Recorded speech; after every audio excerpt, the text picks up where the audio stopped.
Okay, I think I'm done doing a little bit of setup stuff. Let's move over to this one. And I do got one last thing.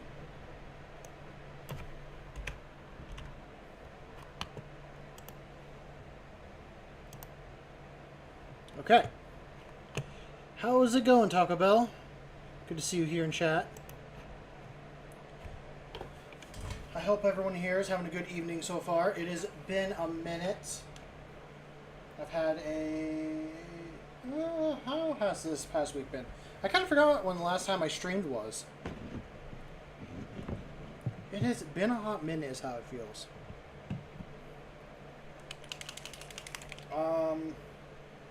Yeah, I know. There was no stream yesterday, which was unexpected. I planned on Tuesday. I always try to plan for a Tuesday if I can at least do, but had a little bit of a hiccup. Religious people want to come and check out my place that I'm living at because it is for sale, which is annoying, but you know, it's one of those things.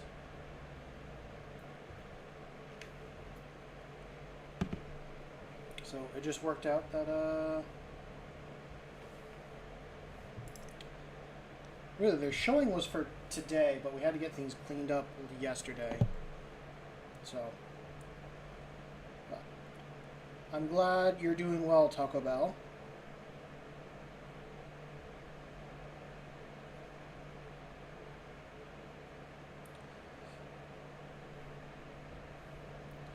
No, we're gonna have a back-to-back stream now that I think about it. This would be actually good to do like a other model that I might have had. Does this match up to colors there? A little bit. It might be a little bit darker.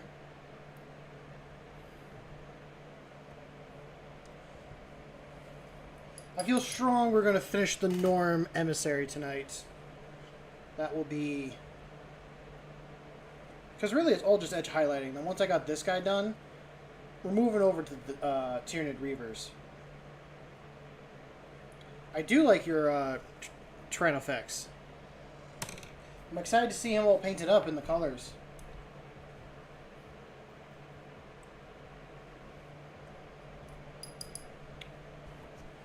I gotta go through and clean all these brushes. I haven't done it in quite a few streams.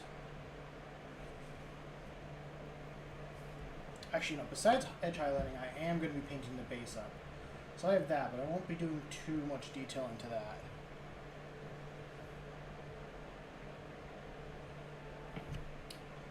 Where was I? It has been so long since I've touched this guy, I don't even know what gets hit, what doesn't get hit. I'll at least work on the claw. That's an easy one, I think.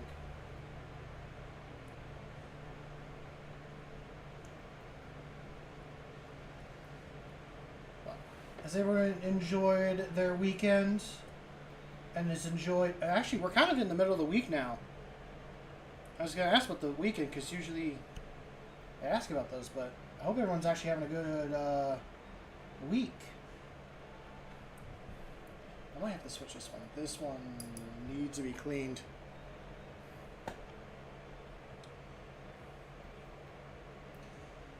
I've had a busy week, I would say. Besides, this week's better, but last week it was just myself as the employee for the company I work for. Like, just myself doing landscaping and all that. It was fine. I wasn't doing anything too crazy, but I just was like, I really kind of need an extra hand and all that. So this week I kind of do, but not really have an extra hand. So it's still just me. So I'm glad I'm like getting near the end of my week.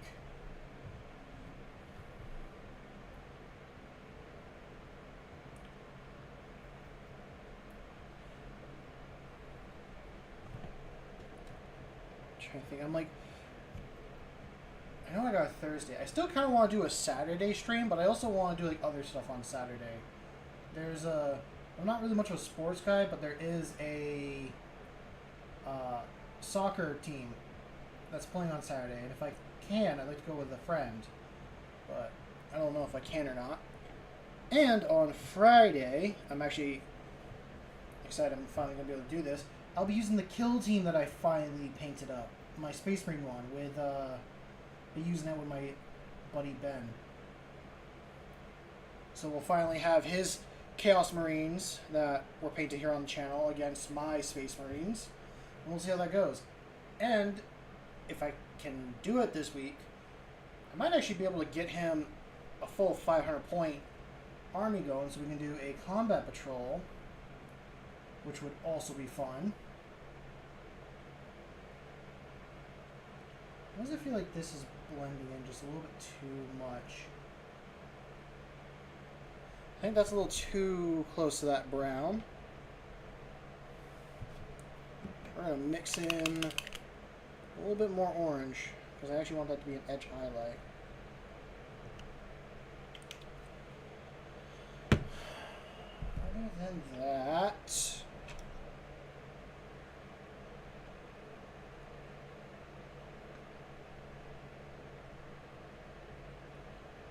come on, there we go.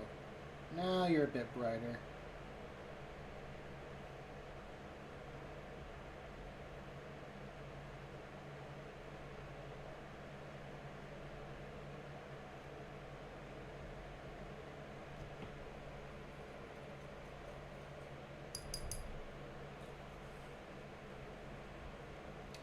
What else have I got going on?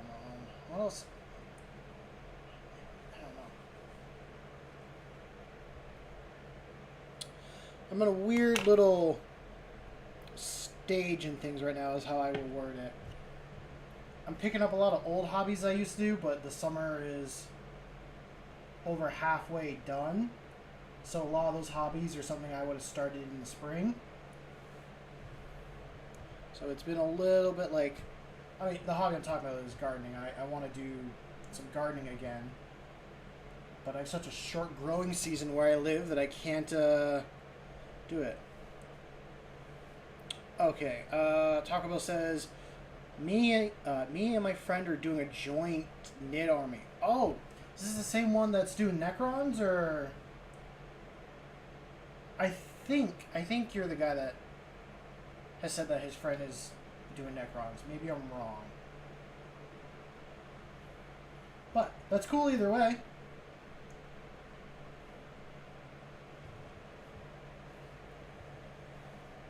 What's up, Jake? How are you doing this evening?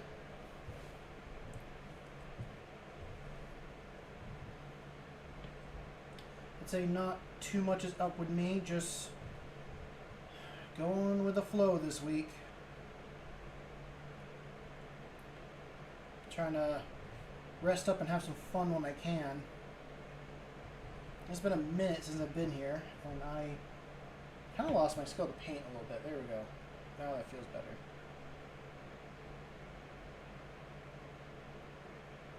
Not that I haven't been painting, I haven't painted this guy in a while.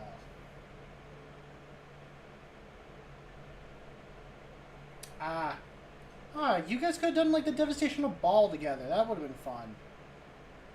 But no, the Tyranids are very cool. I like my Tyranids very much. I'm getting a little bit tired of painting them right now. But that's why I have so many other armies that I can do.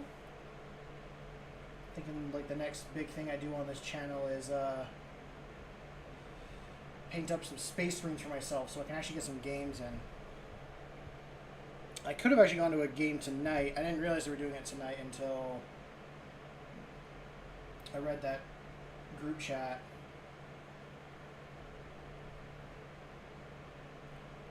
Would have been fun, but next time I'll have to try and join them.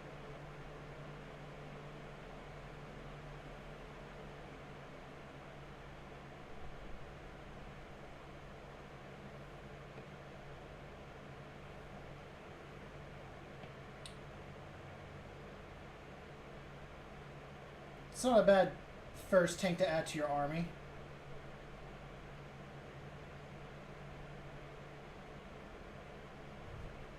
I don't know if I'll ever add one to my army. Talking about the Tyrannofex. Not that they're not a cool model and stuff like that. I just am not a fan of how it looks personally. I think the way its legs are definitely a little more odd in my opinion. I like the big thick legs in the back, but like the little spindly arms in the front, that just kind of kills it a little bit for me.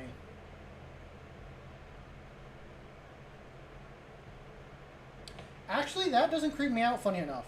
That birthing like variant of it, that'd probably be the one I would run, but again, I don't like the legs in the front the way it is.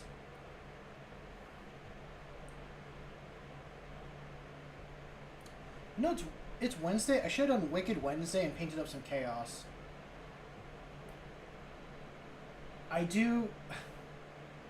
So, the same friend that I did the Chosen models for here on the channel, he finished building his Terminators. And I've been painting those up. I'm not doing them as detailed as the Chosen were, or are, but I got the, I'm working on the Terminators a little bit. I'm tempted just to paint one as a, again, he does play Black Legion, but I'm tempted to paint one up fully as an Iron Warrior, just to like say like, oh, I've done one, because I do want to do an Iron Warriors army. I'm tempted to do it. It might be for Chaos. More likely, I do it for Horus Heresy.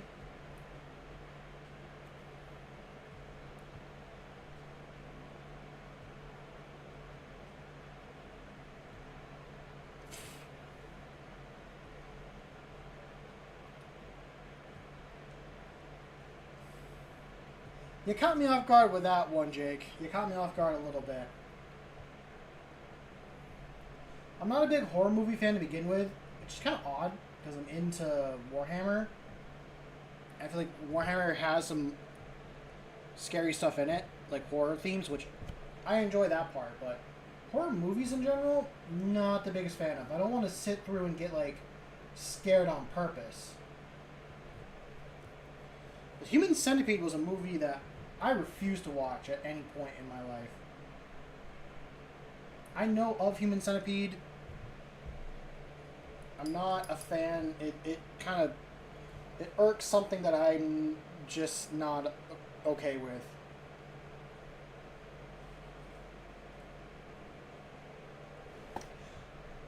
Odd little factoid. I don't know if this is like phantom limb syndrome or what, but I can be fine watching something happen to someone, but when someone describes it to me, that specific body part on me starts to get affected.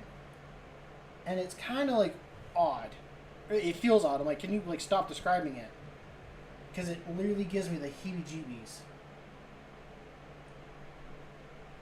Alright. Is that so?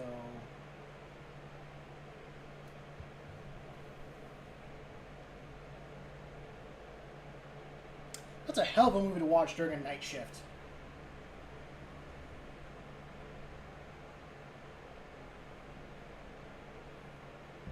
I'm not gonna say anything about it. Don't look it up if you're not old enough to watch those kind of movies.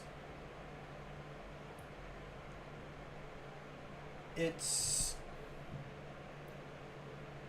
yeah. But I'm trying to think the last horror movie I actually watched. What was the last one I ever saw?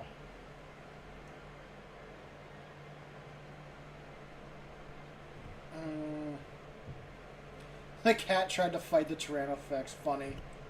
You know what? Just do that. Just put your cat on the board and have it fight the Tyranids.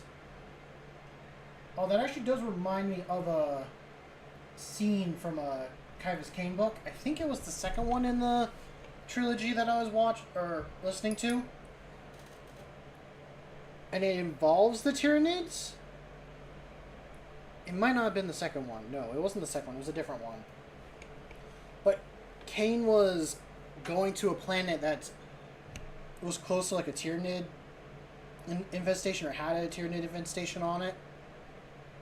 And there's a scene where this like sauropod-like creature is eating some trees in a forest, and the Tyranids come up and literally just like eat it from the bottom up, just making it like collapse. And within, I want to say like a half hour, less than a half hour, the thing was gone. Like nothing was there.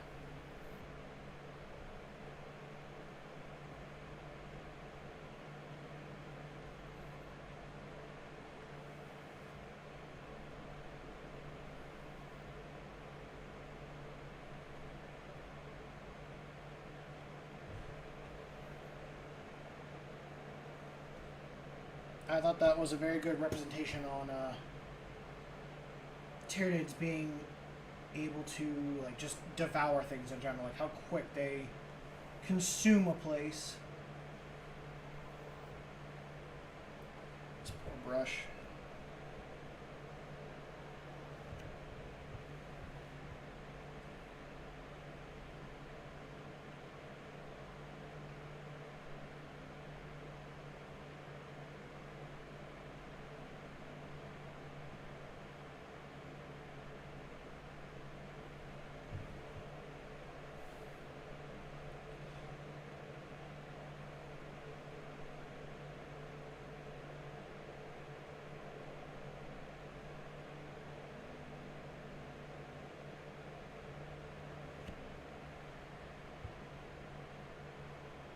In the book, it wasn't one Tyranid devouring the sauropod.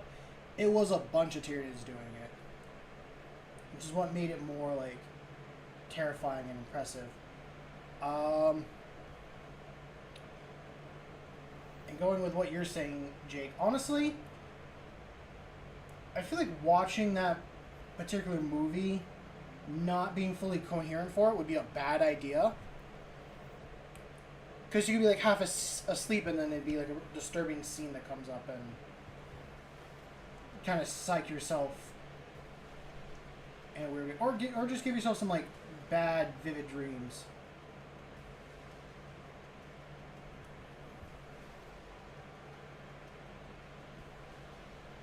Is that too much of a cream color, or am I actually getting the right brown on it now?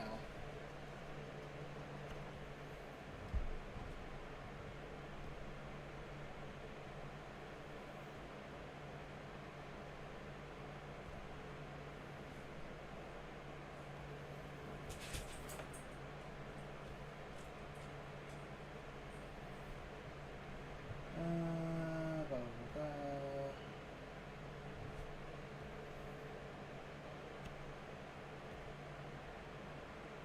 Let's see.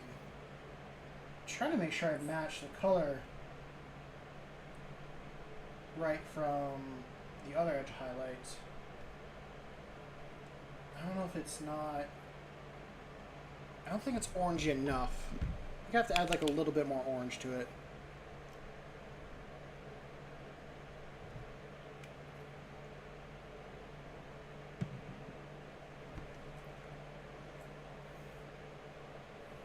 I don't think that's a hot take. I mean, everyone has models they like and they dislike. Not everyone's a fan of the Mind Flare, Praying Mantis style creatures. I mean, I personally love the Lictor. It's more my style of Tyranid that I will play with or want to play with, like in an army.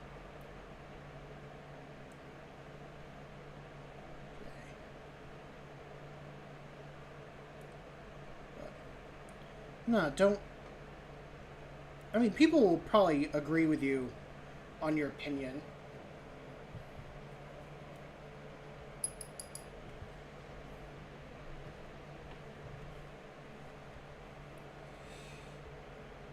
I'm trying to think if there's any models I dislike. I mean, there are models or armies that I dislike, but I have to keep in mind that there's someone's favorite out there.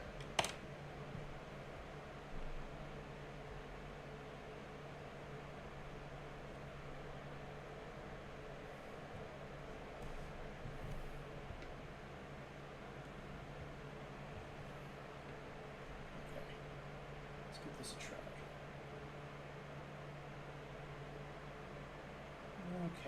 think I'm getting the color I'm looking for.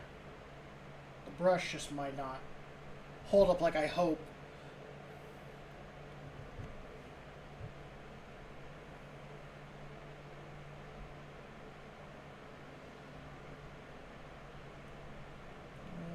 I have to find my little detailed brush.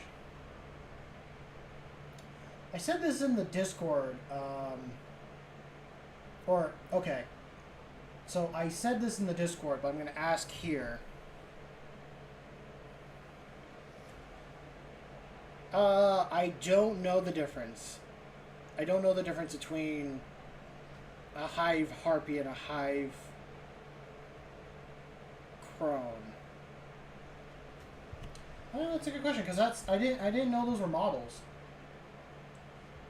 Or if there's Hive Fleet stuff like that. I don't know that much about the Tyranids, but does anyone here like know if Warhammer made like an RPG style book like D&D? Not like where you play as a Space Marine, but where you play as someone like from Darktide or from Skaventide. You're just playing like a guardsman or a rogue. I think was Rogue Trader an RPG book? I don't know if anyone knows that or not.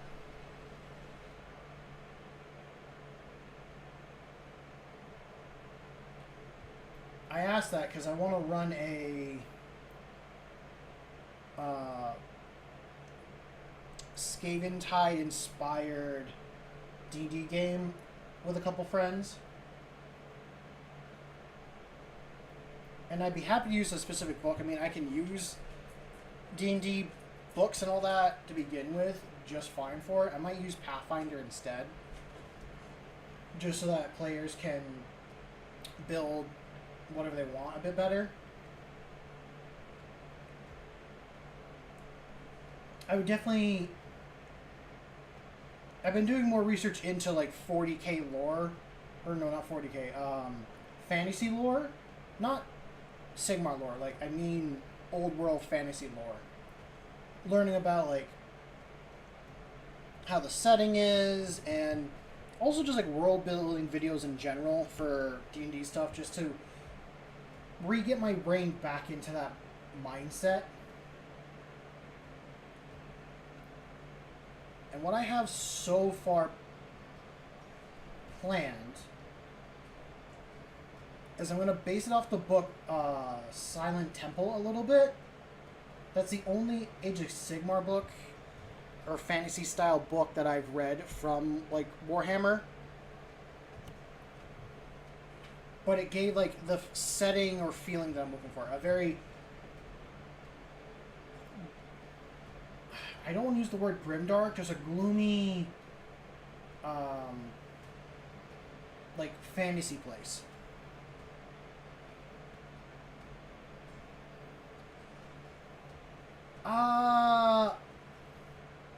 I probably could. The thing is, I'm not going to get the Chaos Dwarves. I don't think I'm going to.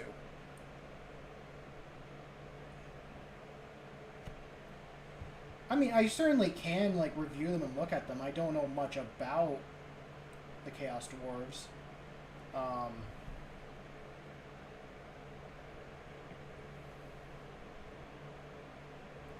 Agony. Here's the thing. If I go into Age of Sigmar, I'm getting Slaves of Darkness. I already have 2 boxes of, like, the basic Big Trooper. And I'd probably also go, like, Vampires as well. Even though I do have Lizardmen, that... Again, I'd probably be building 4 armies in Age of Sigmar. I would do Thunder Warriors, the Lizardmen, Slaves of Darkness, and Undead. Or Vampires. So, I think out of that list, if I was to do another army, the only reason why I want to do Vampires is from Temple of Silence. And also getting the Mania of the Month a while ago. No worries, Taco. I hope you can get that sorted out. I know that can be no joke for people sometimes.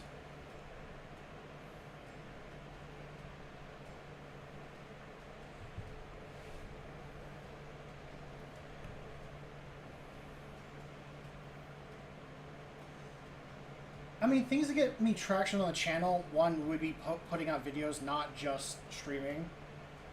That would be one thing. But I'm not... I mean, do I want to grow? Yes. I'm not going to say I don't want to grow as a channel. I'm just also thinking, like, I want to paint up the models that I have and that I want to make,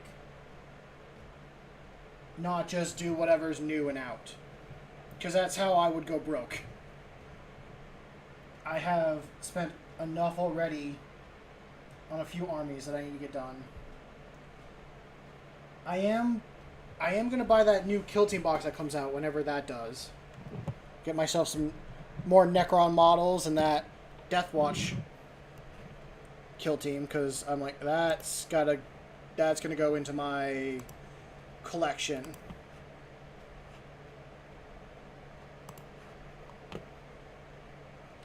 Actually, I'm like tempted. What are the newest...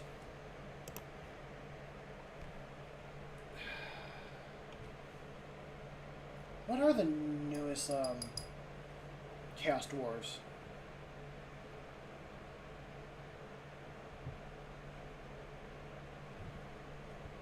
I haven't even looked at the models yet.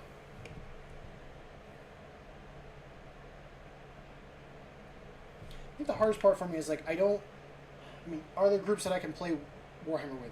Yes, in my area, but I would like to play with my friends, and none of my friends are into Warhammer as heavily as I am. So to go out and buy, like, a new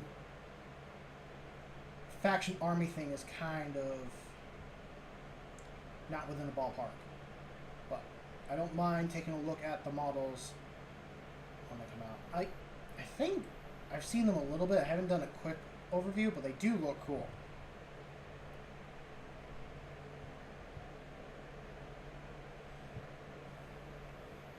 What's up, Dead Man? Yeah, I am hoping to finish up this Norn finally and get him all, or it, painted up. It's been quite a process. Not process. It's been a long time trying to get this guy made, is what I'm trying to say. I only have this half of the model left to edge highlight in the brown, and then he's done. We'll probably do the base tonight as well. The base tonight as well is what I'm trying to say.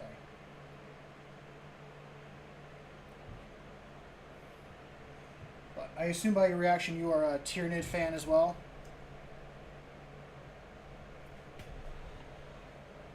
Yeah, I don't disagree. It took I've had this guy sitting on the shelf for almost a year, just painted black and white. Since 98. She's older than me. I was born in 98.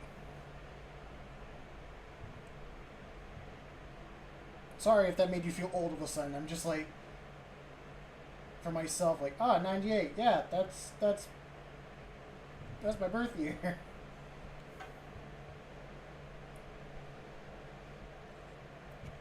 Nah, I mean, I think this hobby has a lot of older people in it right now. Because it's been around so long, there are newer people getting into the hobby.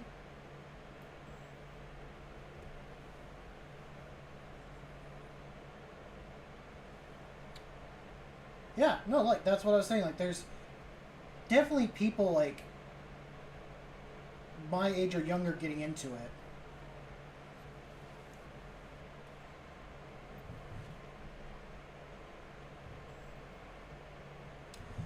You didn't miss much. We were making someone in chat feel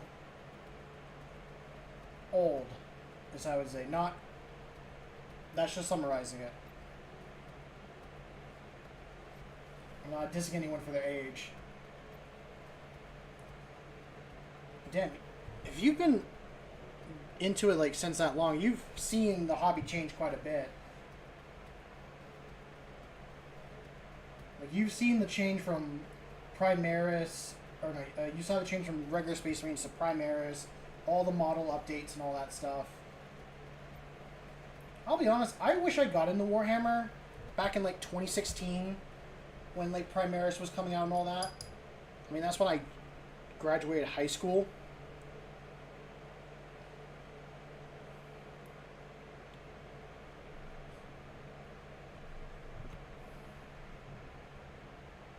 But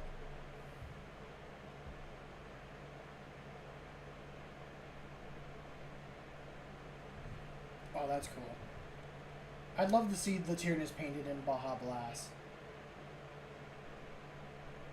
Actually, I want to see all the Tyranids painted in like different Mountain Dew colors. That'd be cool. Yeah, it would be expensive straight out of high school. But I think if I got into it at high school, I would have paced myself better than I did now. Because I've been into this hobby for about a year, and I already bought 4 armies. One definitely over a couple thousand, over 2,000 points, and a few other near the 2,000 point mark or more, and then like a bunch of little kill team boxes. So that's why I say like I wish I got into it back in high school, because I would have like slowly built my army up instead of building or buying all these models to get into it.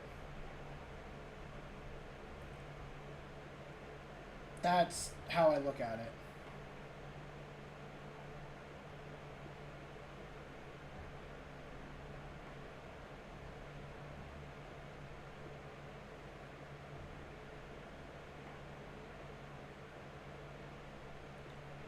Okay.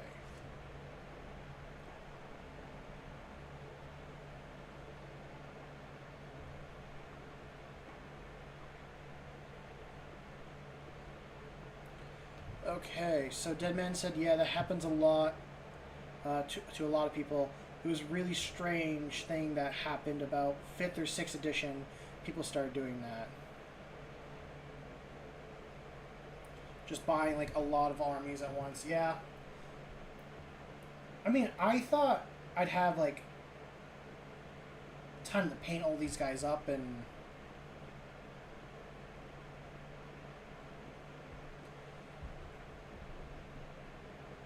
just going with it, but I will say the reason why I've switched from models or from army to army, it depends on what I'm reading at the time for like 40k and what like what I see for models. So I started as a Space Marine guy and was gonna just stick with Space Marines. Space Marines were gonna be my thing.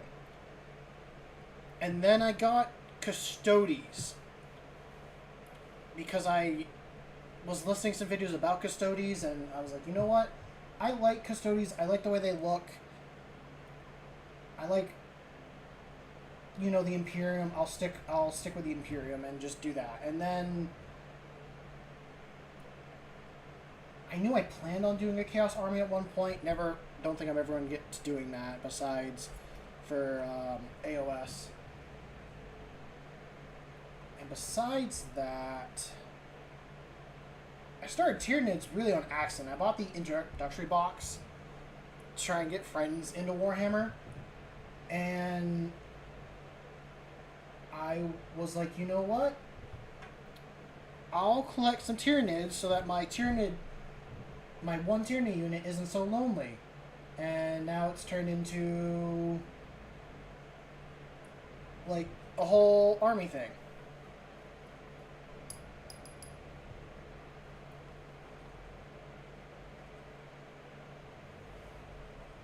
I will say, luckily for me, talking to Deadman here, I have a friend that likes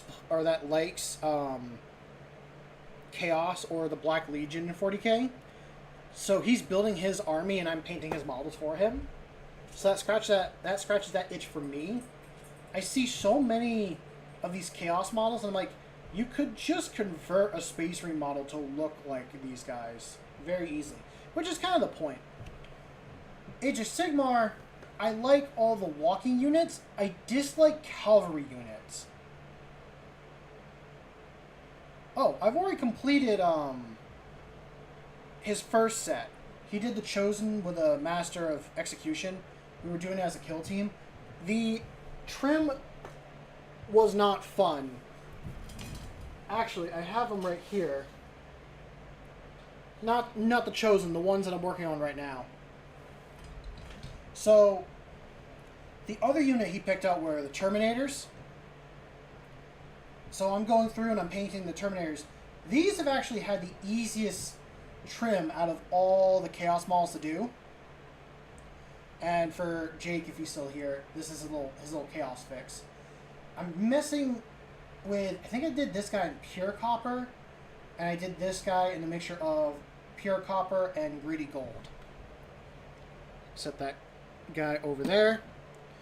And this was a guy I was working on. I asked him, like, hey, could I do a couple, like, custom ones? And I like to paint up one Pauldron being the original faction that they're from before they joined the Black Legion. So this guy was a Khorne guy. And in my mind, he likes to go after guardsmen all the time. He doesn't like to hit him with a sword, he likes to do it with a fist. His fist isn't painted red, it's just blood. Nothing but blood.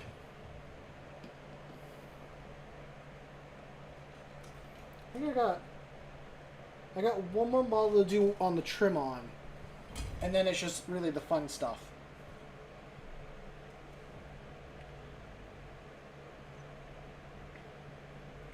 But yeah, when I do I have to look and see, because I can't remember if Slaves of Darkness have a lot of trim on them or not. I think they do. I don't know if I'd even painted them the full black either. One of my Space Marine armies is currently black with blue.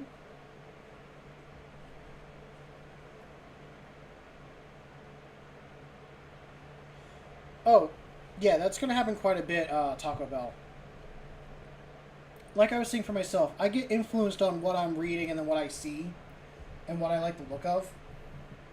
So that kind of what changes what models I pick and what models I want to do. So it happens all the time for me. I'm getting in the mood to do my Space Marine guys again, which I might do a 40-day challenge for that. Try to paint up like a 2,000 point army in like 40 days. That just means like each stream I do is going to count towards that. Besides that, what else? I kind of want to do the Age of Sigmar box I've had. I've been sitting on that one for a while too.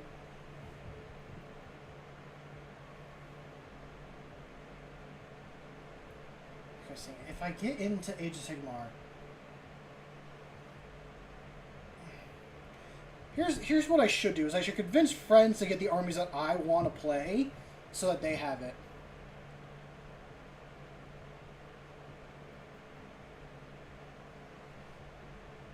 I love the Imperial Guard.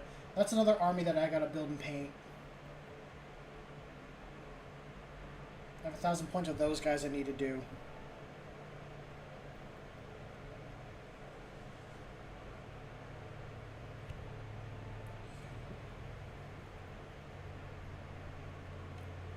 I like that idea as well. What I like more, I think, is the idea that the Hive Fleet is running away from something. I like that idea a little bit more, but I'm also a fan of the idea, which then I guess feeds into like the Tyranids are just scouts and there's something worse coming. I also like to think the Tyranids are actually a cleanup crew for the old ones coming back. Because some old ones are still around. And maybe what they're doing is they made a particular race, the Tyranids, to go in and clear out galaxies and collect DNA for them. So, mostly thinking like, old ones, they're going back to galaxies that they were at before. And because of like the Catan and Chaos, they kind of need a clean slate. So they're sending in the Tyranids to each galaxy to help wipe the slate, pretty much.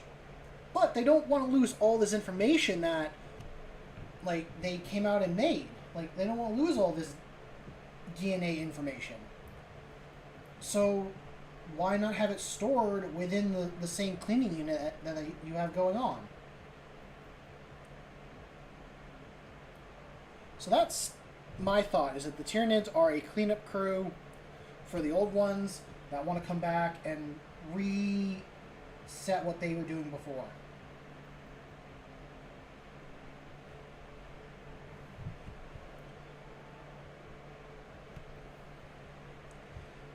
It kind of makes sense, because, like, they have a hive mind. We don't know what the old ones were like. Maybe the old ones were all connected, and that's why they act the way they do.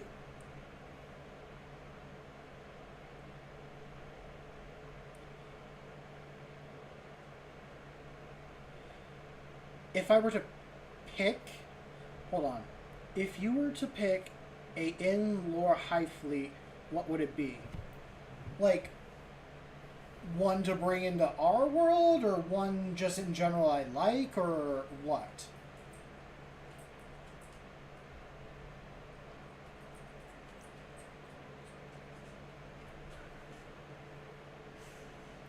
Because I have two that come to my head on what I like. Oh, that's me? Oh, just like me personality-wise. Oh, I don't know. I can pick my two favorites, which are Ouroboros and Typhon. But I don't think they're very similar to me at all.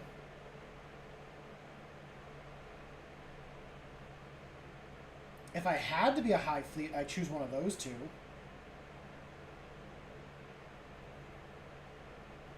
It's kind of weird to say, like, Typhon is a kick them while they're down type hive fleet. I think Ouroboros is the same.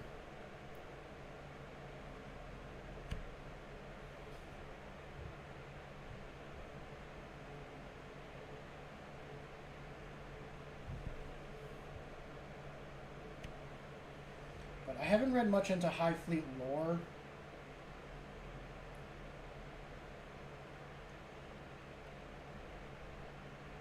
I like the blue fleet. I like the blue theme. I have 3 favorite colors, and it's pretty obvious with my little guy that speaks what my favorite colors are. I like orange, blue, and green. And honestly, the Tyranid here is very close to that color. The Carapace, I try to work in a lot of orange colors to get that there. So I'm a fan of. I am a fan of blue, greens, and oranges. Now I kind of wish I had an orange right now.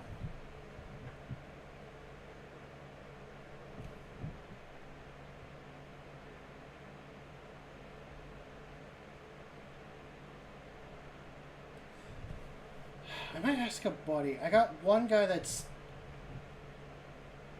And I don't got one buddy. I do have 2 friends that are doing Warhammer with me. I think one of them, if they got into Age of Sigmar, would play Skaven.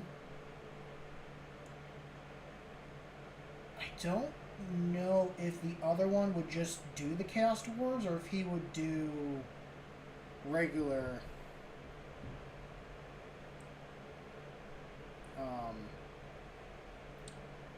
dwarves.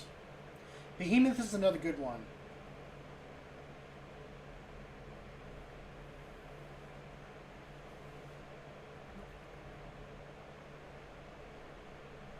Genestealer cult. How are Genestealer cults? Like, I'm tempted to get a couple Genestealer cult models just because I have Tyranids and I want, I don't know, to kind of have those, but I don't really need to. It'd be more the Kill Team thing, but I don't like all the models that are in the Kill Team box for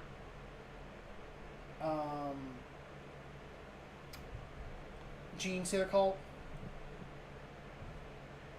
So I'm just curious on how they play in general.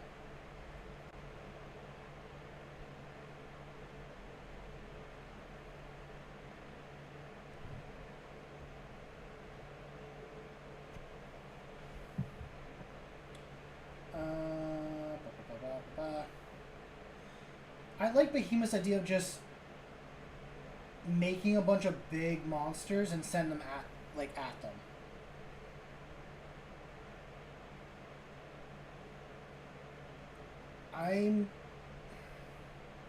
I'm very much of a I don't want to faff about here. I just want to get the job done.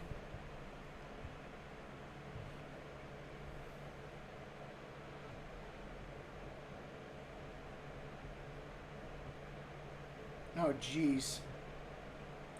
Yeah, I'll probably skip on doing Genestealer Cult then.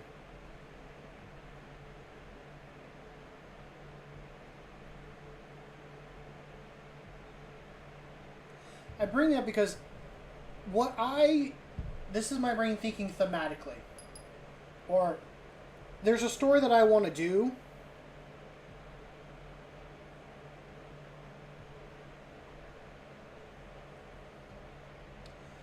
Yeah, I mean, I kind of figured that's what you were saying. Like,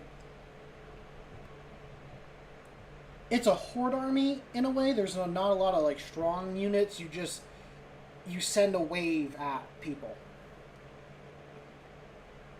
That's how I interpreted it, but I want to get a Genestealer kill team or something to go with my Tyranids. Because like I was saying earlier, I like to make stories. And if I'm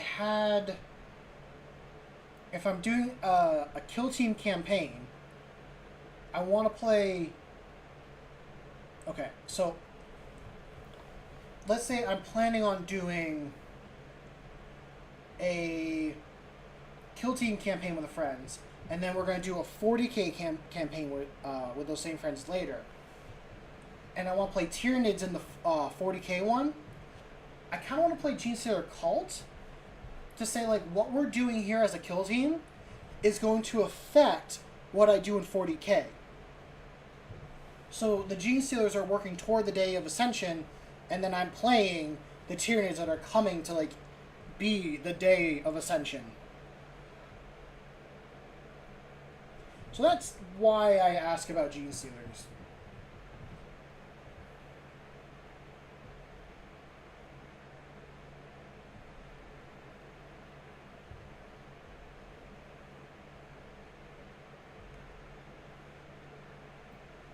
I do know there's a rule in Genestealer, like, army-wise, and you can correct me if I'm wrong, but you can take, like, 1 or 2 guard units into your army because the Tyranids have infected so many people. Yeah, Brood Brother is the only kill team that, or at least to my knowledge, that Genestealer has. So I don't think it's very... There's not a lot of units. It's just a lot of, like, little guys shooting, which, I mean, I get it. But I also like variety in my kill team. I will admit, for the Tyranid Reavers, they got a good variety of different units that you can play as. But it's not 10 models, it's like 5 models, which I like that a lot more. I like that with the Space Marines as well. If you have like an army that's a lot of little guys trying to do all the same thing, it makes it a little more difficult. Okay. I gotta do the back, don't I? I gotta do the back a little bit for... Yeah.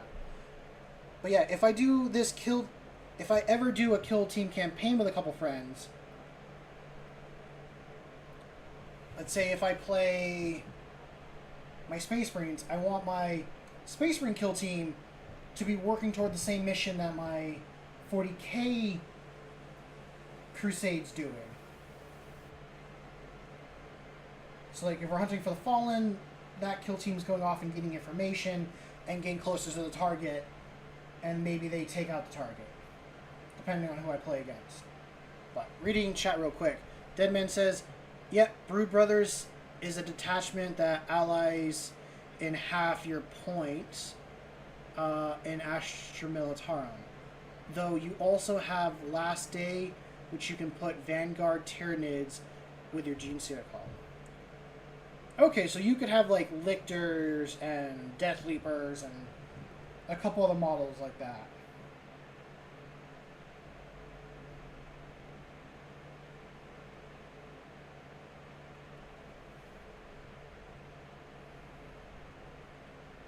That's not a terrible...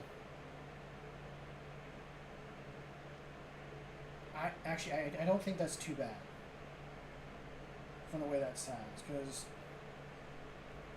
you wouldn't be able to do a lot of the bigger models, but you could definitely get yourself some better variety models.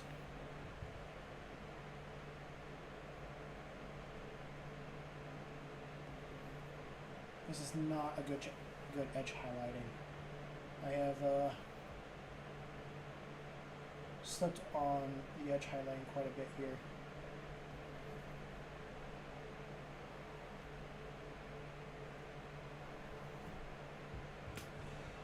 I love Lictors and Reavers. I have the brand new... Let me grab my two favorite models from the kill team. I have the new Reaver kill team that I'm slowly working on. If I finish this guy today, I'm working on these guys. But next stream, I'm definitely working on these guys. This guy and the Wrecker are my two favorite Tyranid models from the new kill team. Love those guys. I don't know. I like big armored Tyranids. I like melee unit Tyranids.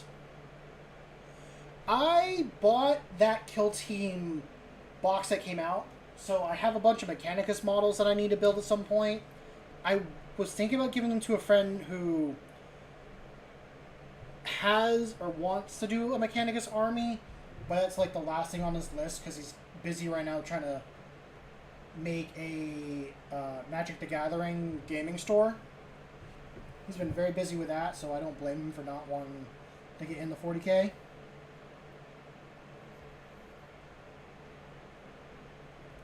I did do something nice for all my friends that I wanted to get into 40K.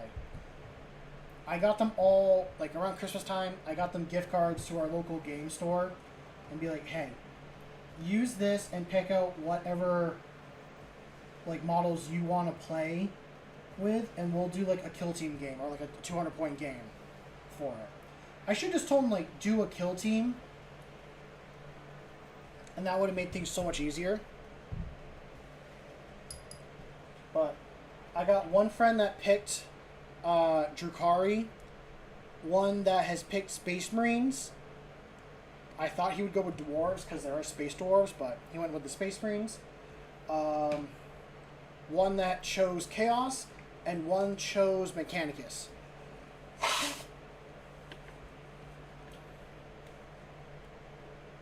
So I think I got a good variety of people. I think I'm done with the edge highlight for now. I know there are spots I missed here and there on the model, but they're also weird nook and crannies. I think I'm done with this guy. So now I'm just going to work on his base. And then we'll start working on the Reavers. The base will be easy. Easy peasy.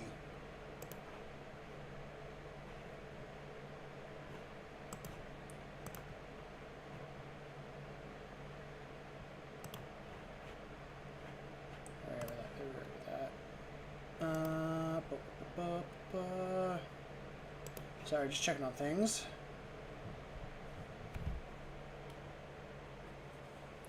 I will say, I've learned my lesson when painting. So what I was doing for a bit, trying to save myself time, is I was spraying models in a black primer, and then spraying them with a white primer, which is what I did with this big guy here. And then I would go in with a contrast paint. I think that bit me in the butt way more than I realized. It made it makes it so there's a lot more spots that I might not be able to get to, as if I was doing the dry brush in white, like Primate Black, dry brush in white, which I did with these. It's a lot more better shadow coverage and all that for those models. We're also going to switch to a different brush. I'm going to use my Monster or Basing brush for the rest of this. Yeah, whenever GW comes out with the rest of the Reavers Kill Team, like as an actual box, I will be getting it.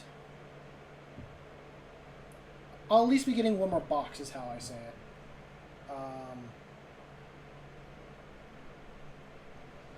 Because I might make a bunch of regular like Reavers, or I might make them all special units again, just so I can have two of the Wrecker and the Venom guy again, because I really do like those models.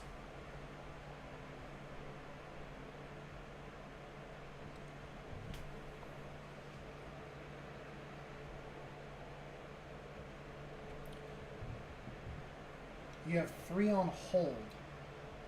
Like you ordered 3 and they're just like in the mail whenever they come out.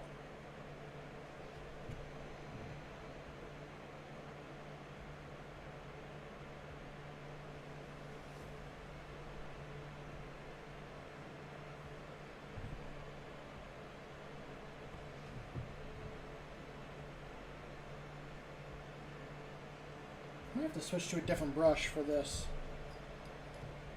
I'm not going to be hitting the model anytime soon. What do I have for a very quick base?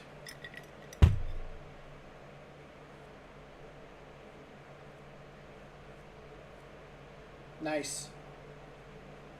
Okay, I'm going to be doing this with a makeup brush slightly. I could go to my vehicle and get my other brushes, but I think this one will work for what I'm trying to do.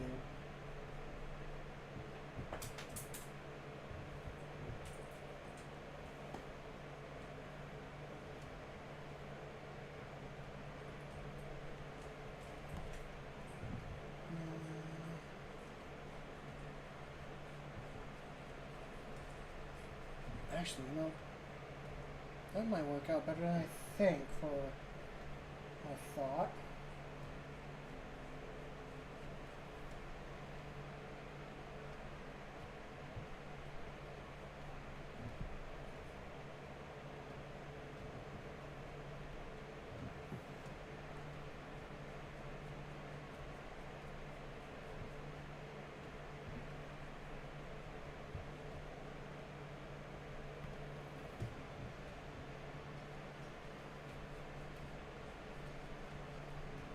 This is when I wish I could kind of take the model off the base so I could actually paint this up. But I'm kind of doing like a dry brush method, for those that don't know, with the gray that's on here right now, and then I'm just going to add more and more on top.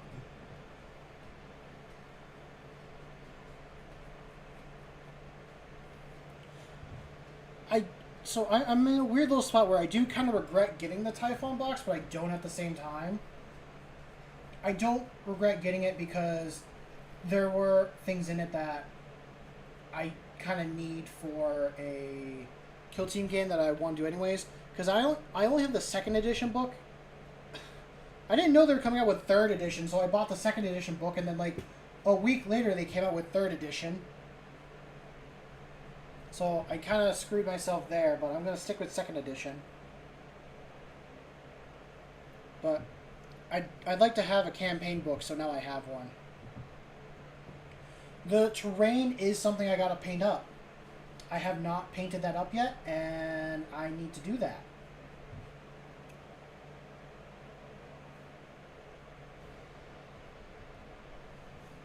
It is very nice. I like the terrain quite a bit.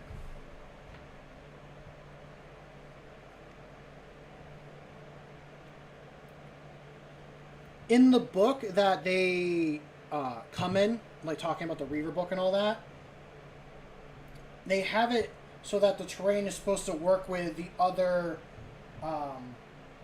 terrain kill teams that you got in the past, or just other bits of terrain. They're like, hey, paint, like add the terrain in this configuration if you have this terrain, or if you're doing this, this, or this, which I think is really cool.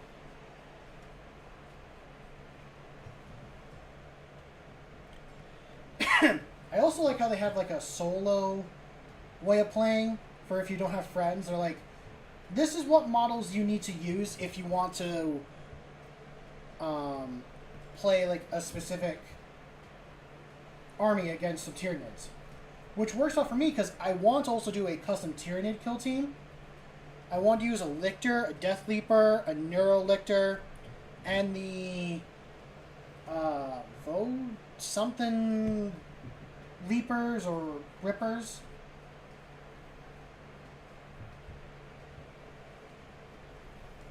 So it kind of gives you a slight point list that you can use.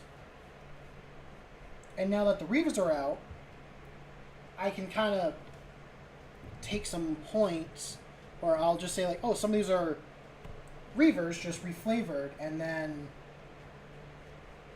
use them, and then use the other ones with the data sheet that they have. So I think that will work out very nice for me.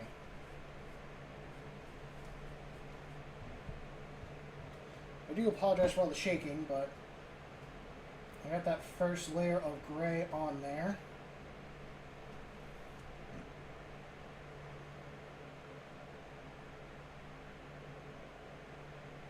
I might hit that with a green speed paint.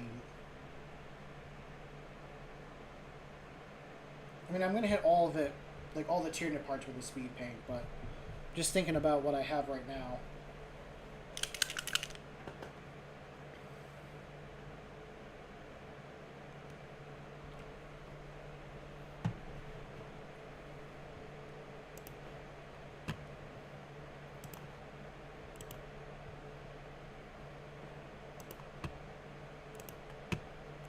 I'm going to check some other stuff. Checking some personal stuff for myself, not anything with the stream. A few minutes there. Put that back up. But I hope everyone's having a good evening and is enjoying themselves. I am just finishing up this Norm Emissary. So I'm happy to be finally getting this guy kind of done.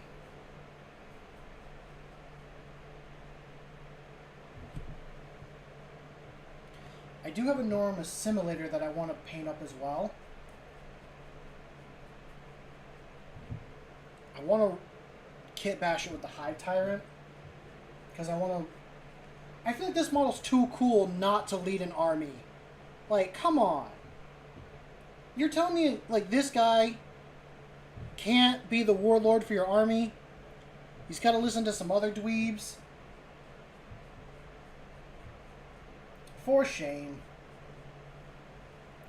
What's up, JB?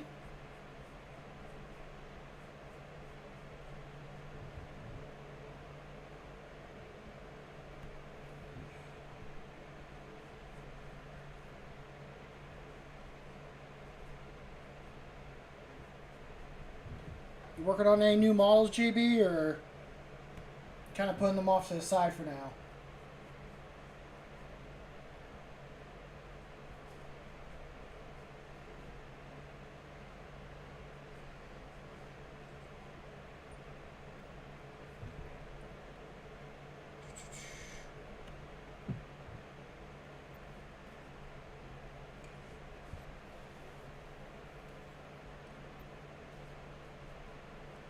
I almost dropped him. It's probably a bad idea to put that in the water. Yeah, that was a bad idea. That soaked up a lot of water.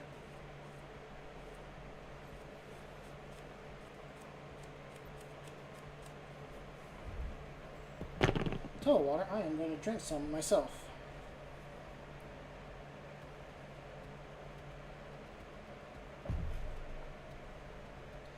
Nice! I love the Creek Soldiers. I gotta finish mine up at some point. But they're such a cool unit. And they're a very cool model as well.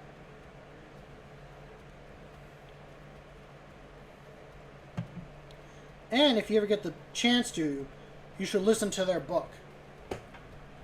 I've liked every Krieg book that I've listened to so far.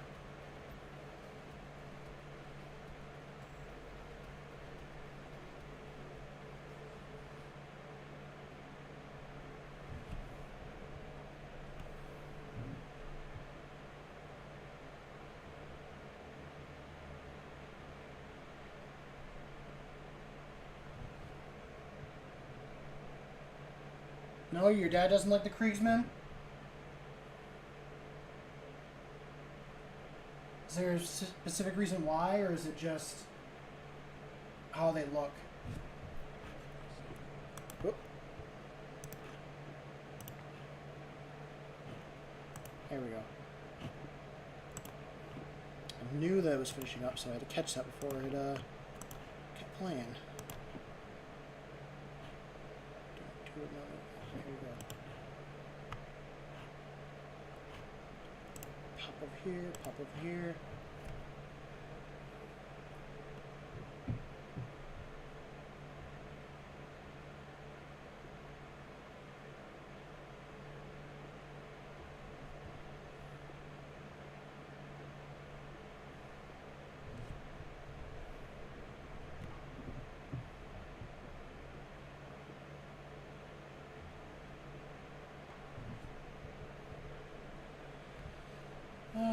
Okay.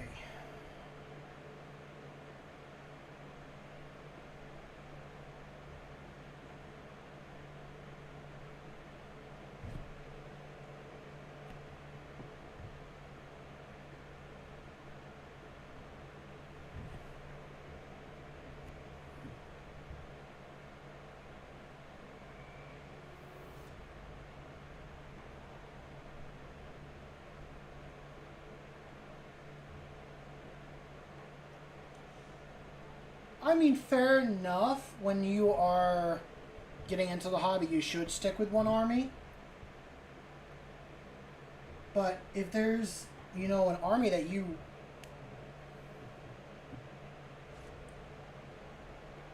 Yeah, so, I mean, if you prefer playing, like, another army over Space Marines, I'd say go for it.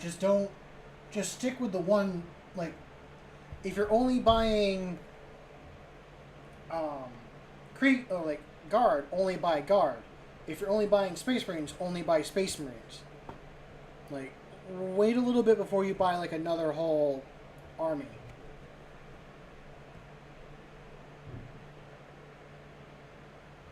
It can be very tough, and I'm speaking from experience because I have a few models myself that I've bought for different armies and they're just not finished or painted yet.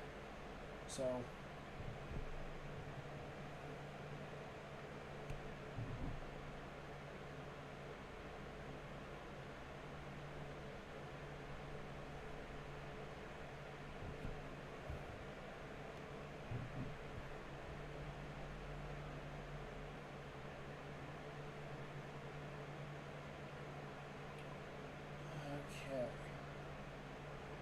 that first layer on the base is looking pretty good. That's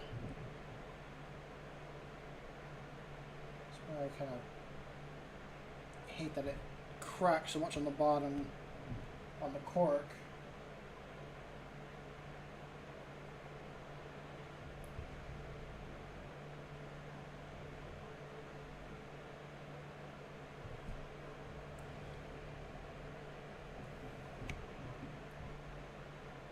Well, I do see his point of view. He's trying not to... He's trying to help you, like, start off so that you don't have to spend a bunch of money on a whole army. He has these spare models at it's kind of, he's saving you money in the long run, and also as you paint them up, you get better at painting. So then when you finally do have the money to buy your own army, you'll have the skills you need.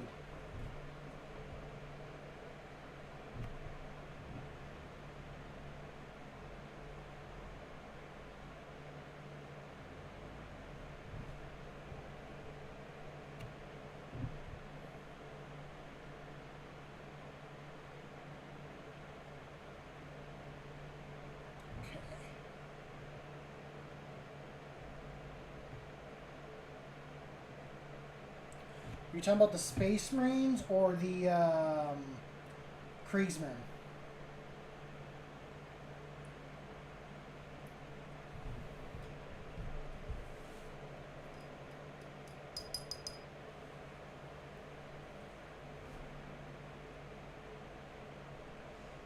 I mean, if they're all tactical Marines, they have a unit for it.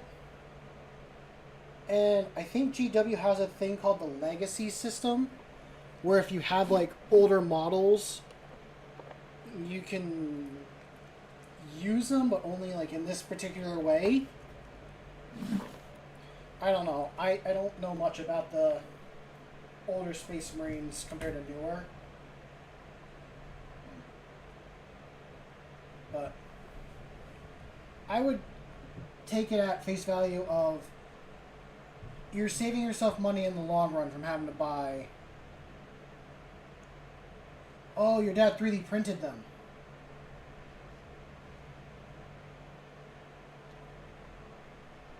Yeah, the tactical ones aren't legend. I just didn't know if they were like older units that are.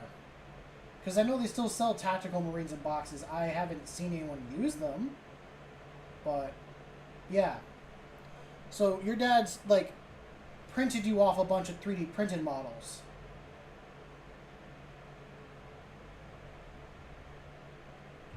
That's what he's done. I mean, again, that's another money saver right there.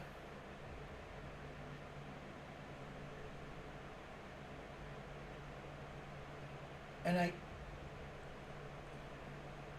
oh, the Thunderhawk gunship is so cool. I want that model.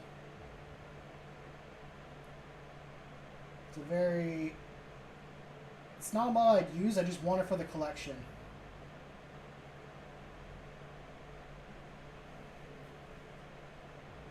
Oh yeah, it's a resin 3D printed, so I want to get a 3D printer. It would save me so much money. I don't really have the space for one right now.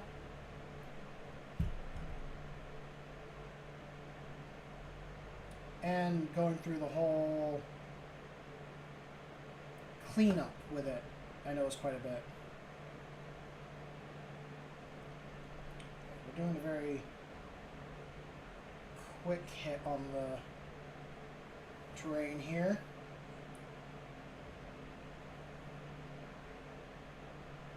Decide my weekend. I think I might spend my weekend working on my animal's pen.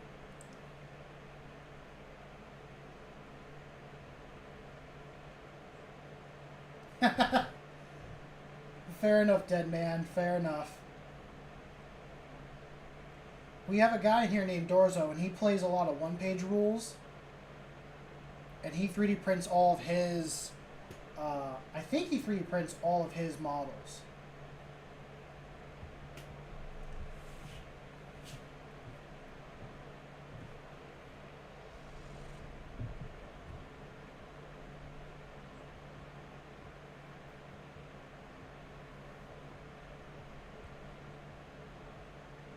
I wonder if that's all also supposed to be going on.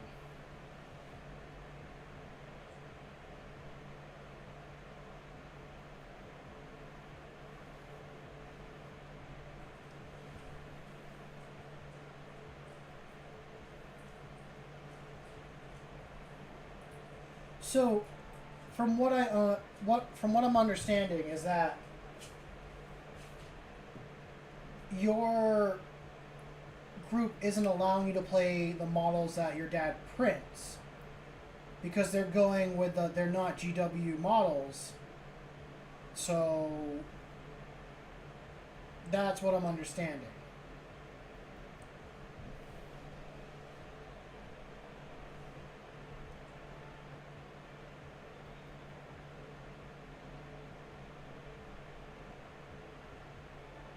I feel like if you're playing with like a local group, that shouldn't really matter.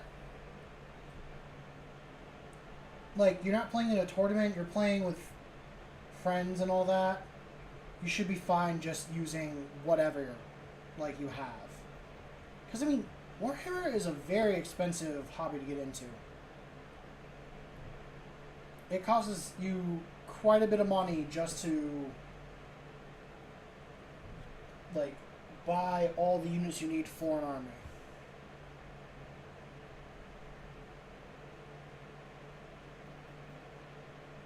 Okay, so they do use it. So I'm just curious why they wouldn't let you use it in your army. Is it too many points? Is that how it is?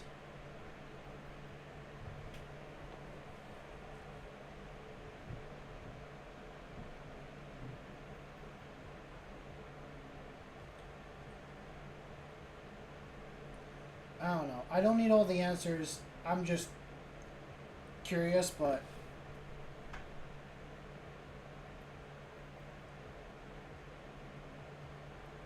I'm not there. I'm not playing at those tables.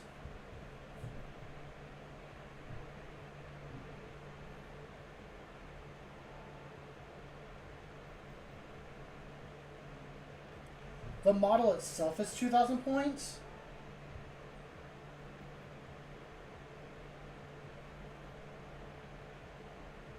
That's a lot of points for one model.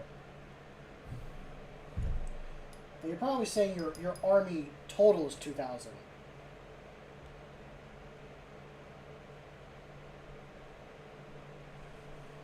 Okay. Get that brown done. I am going to pull out my green speed paint. A Thunderhawk is 2,000 points? That's so many points!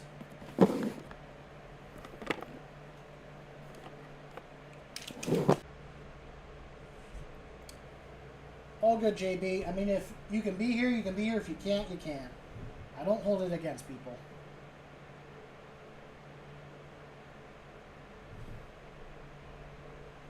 Oh, your army's 2,000 points.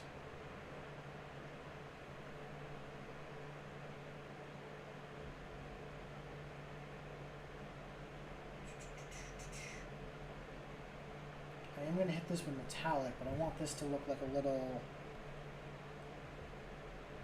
I like the acid. Yeah, an old Imperium armor should see what it carries. I don't want to know what it carried. I am kind of annoyed like with the Rhino a little bit. So I bought a Rhino thinking I'd be able to use all my Space Marine units in it, but no. I can't. I can only use like Phobos armor or tactical guys. And I don't have any tactical guys. And for the detachment that I want to use the Rhino in, can I use guys in Phobos? Yeah, but it's not the best for what I want to use it for. So I'm a little annoyed that I can't just use it for my regular Space Marines. I might just run it in my Guard army as a Chimera.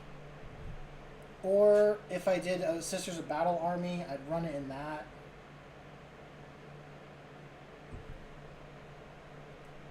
I might still keep it because I am going to make like a Phobos unit style army detachment, so that'll probably work for it.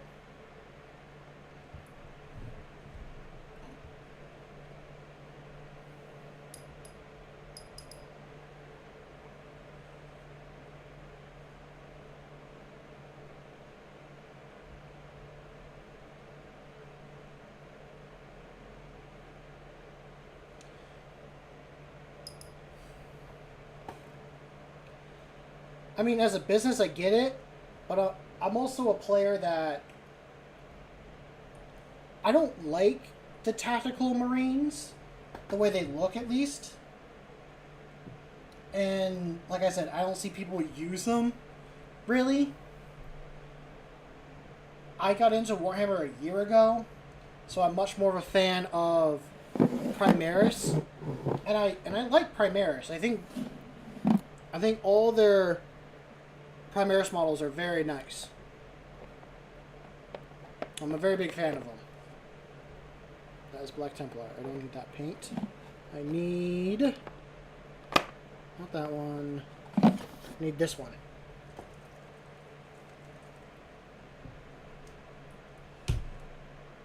We've had a discussion in here about the newest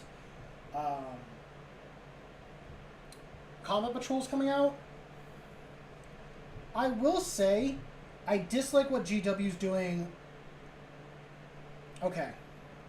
I've seen the older combat patrols that had like a dreadnought in them or some big like tank model. I thought those were really nice.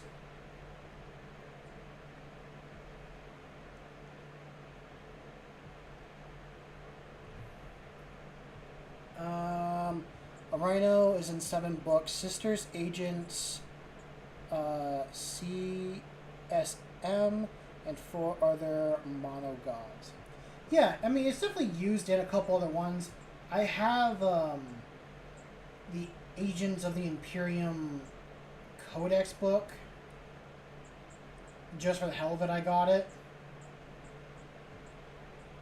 Mostly so I could use, like, an assassin and the Death Watch little kill team I have whenever I decide to use those. But I might keep it up. But anyway, what I was saying about the combat patrols, they used to have like some decent combat patrols. I know the Dark Angel one used to have a Redemptor Dreadnought in it, and this, I think the regular Space Marine one had some, you know, decent models in it. Now I'm like, they're not so decent anymore. I kind of missed out, is what I'm saying. Like, I missed out on the good ones.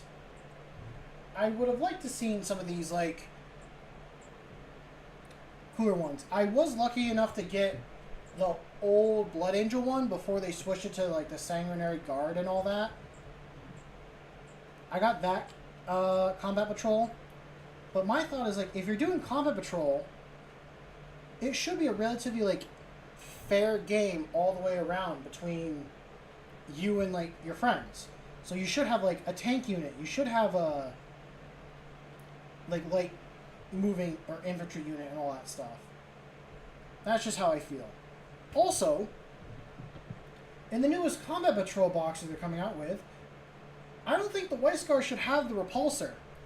I think the White Scars should get the ATV bite that the Salamanders have, and the Salamanders should get the repulsor. Like, the ATV would work with the, God, it would work with the White Scars because they want speed and all that.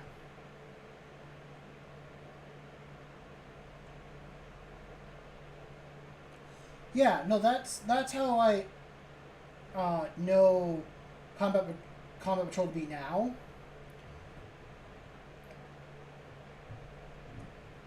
Again, GW's a business, and they're trying to squeeze as much money out of the player base as possible. Which, I mean, I get it. Do I like it? No. But I get it. With the newest combat patrols, they're definitely better. They're a bit better. I like the Salamander detachment, which is what I was talking about earlier before, like why I got the Rhino. And the repulsor you can put Infernus Marines with. So you could throw like the 5, I don't know. It's for the Melta. Uh, I don't know. I still wouldn't have done it.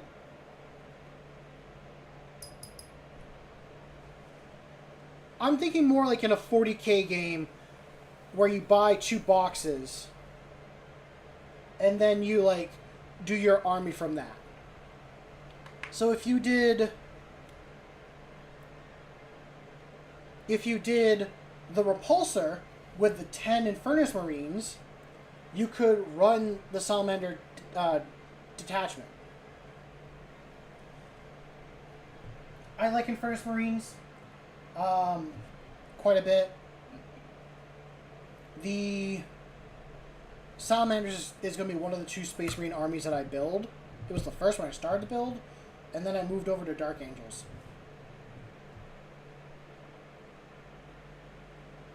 But I didn't know the ATV had a Melta, so that makes sense there, I guess, but I'm still like, it should be this.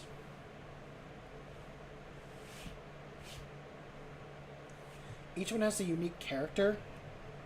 I thought the Salamander one didn't, and the Raven Guard doesn't as well. Let me look this up. I thought I was typing it.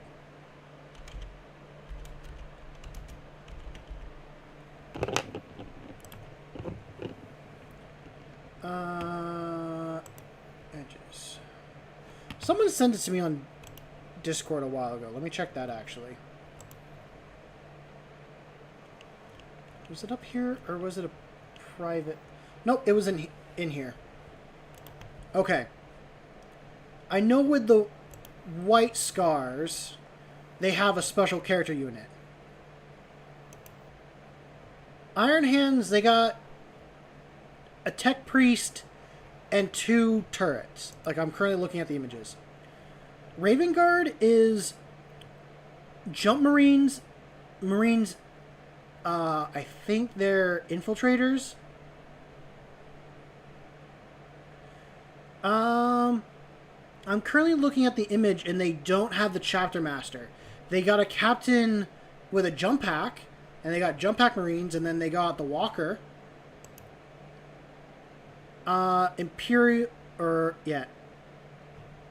Imperial Fist.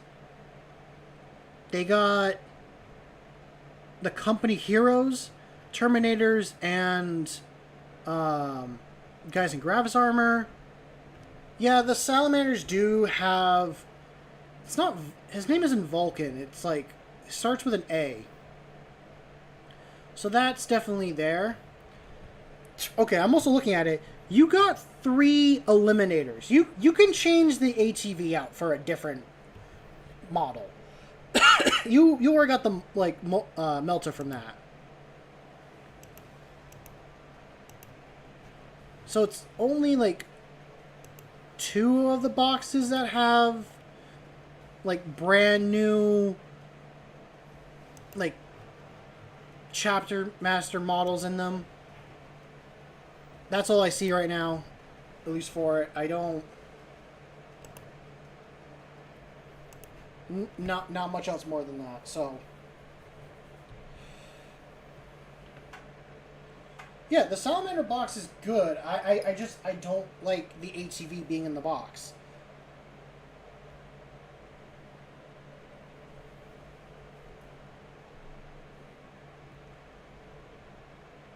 I mean... I will think, will I buy the box? Maybe. I'll maybe buy the box. You know what I can do on the channel? I already have the Raven Guard Combat Patrol. Before it even released, I have it. So I should just spend like the next couple streams clickbaiting saying, oh, new Raven Guard Combat Patrol, and just build that.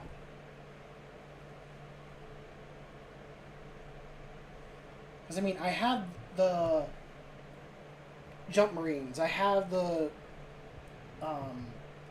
Captain in Jump Pack. I have the Walker. Was that it? Oh, no. I have the Infiltrators.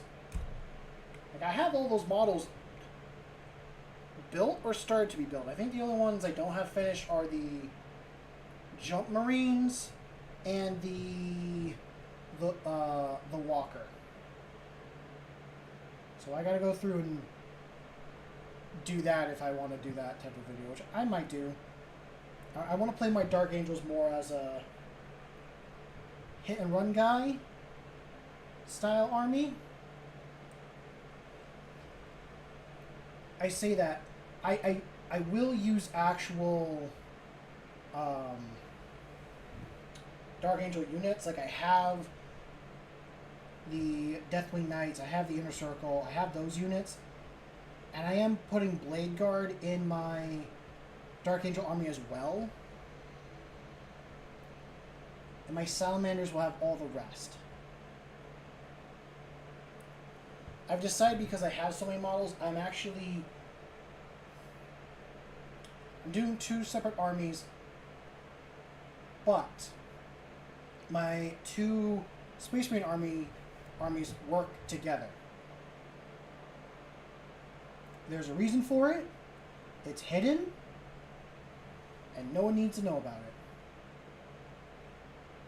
Oh, Deadman, you might be a good man to ask this question.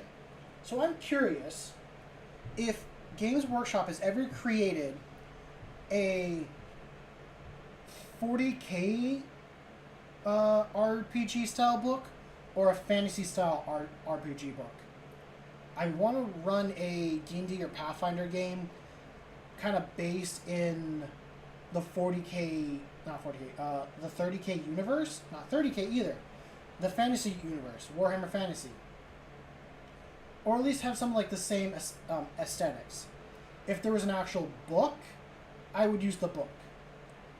But I think I can just get the setting close enough with like the material I have.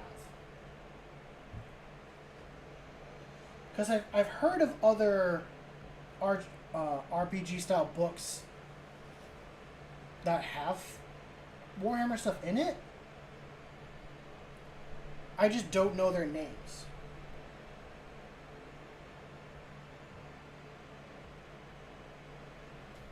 Unless I'm going crazy and I'm not thinking of any, but I swear I've seen some before. Okay, I have to save all those names down somewhere. Okay, Dark Heresy, Warhammer Fantasy. I've heard about the Warhammer Fantasy RPG, Wrath and Glory, and Soulbound. I'm going to copy all those and put those into a Google Doc for myself, so I can check it out later. But yeah, I want to run a to keep it simple, a Scaventide themed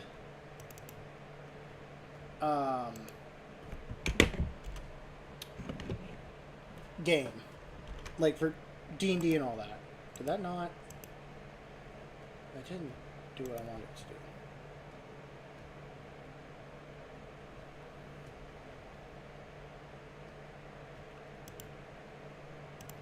Okay. So I could just use 5e already because I have all the 5e books. Why is it not? Oh, it's in white. Sorry, I'm looking at it on my own end here. I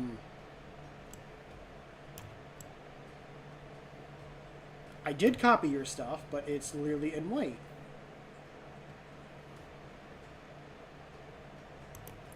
I need it in black. There we go. Okay, now I will close that.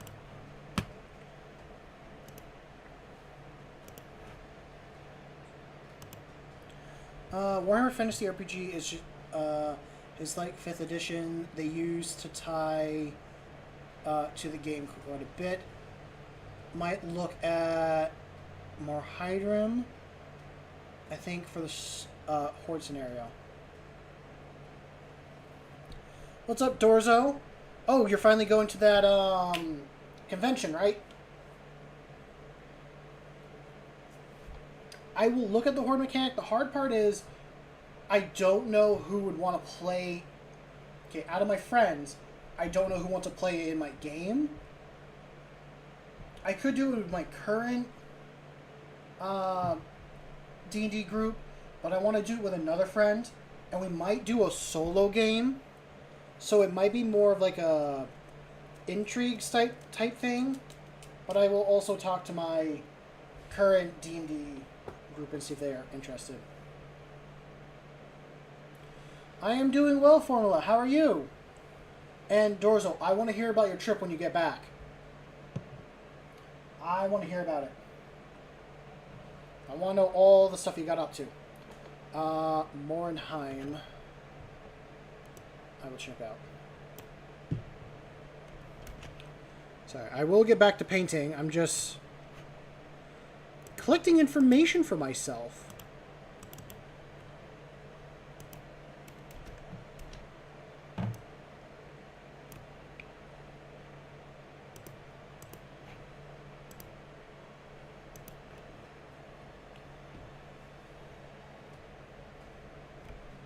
Nice. I hope to hear about it. Post pictures in the Discord when you can.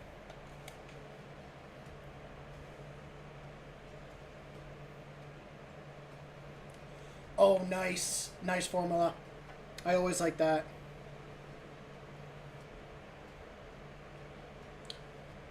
Okay, good to know about that dead man. Good to know.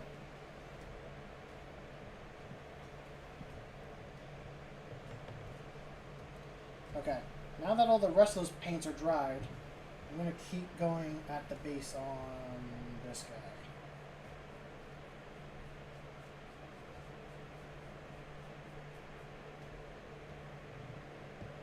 I should have like a little dry brush thing somewhere down here with me, but I don't. So I'm just using the base of my, well, base anyways, as my dry brush thing. Ever made a paint recipe plan? And if I want these minis to be really high quality, yeah, because the cost is going to be high XP. Oh, yeah. Yep. Paint will definitely cost you. I had to, with this guy, keep remixing my paint to get close to the color I was using for the highlight, because I don't have that. That's a mixture of two colors that I had to throw together. But what army are you going to be working on at the moment, Formula? Is it for...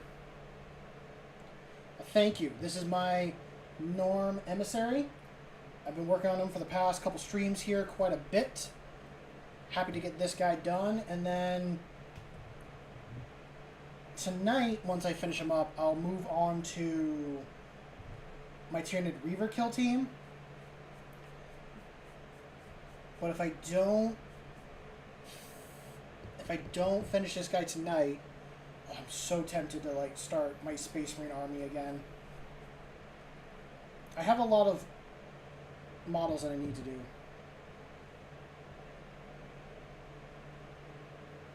Oh yeah, we were talking about that earlier. I want to get into Age of Sigmar. I have like the Lizardman Spearhead box. Some people in chat were saying I should review the Chaos Wars when they come out. The problem is that I don't want to play Chaos Dwarves, nor do I need to buy a whole other army. Or the Hash Hut, I guess, is their name.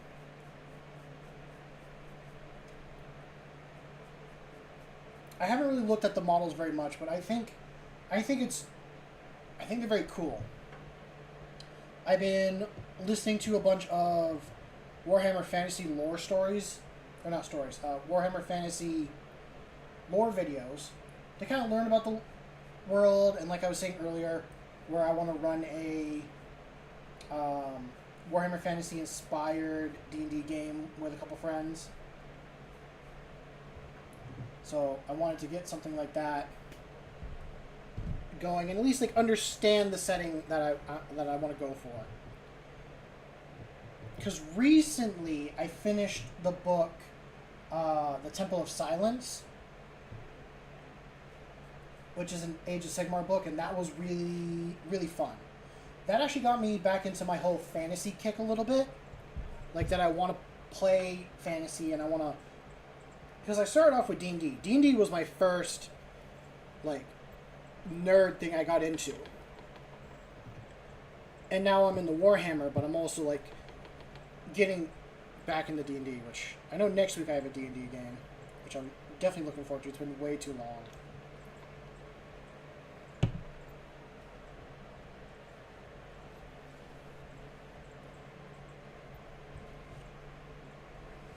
Okay.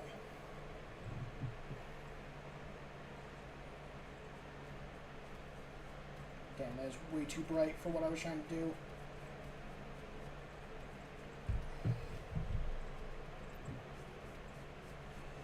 I want to get some other friends to play in it, but I might also do it as a solo game with this guy.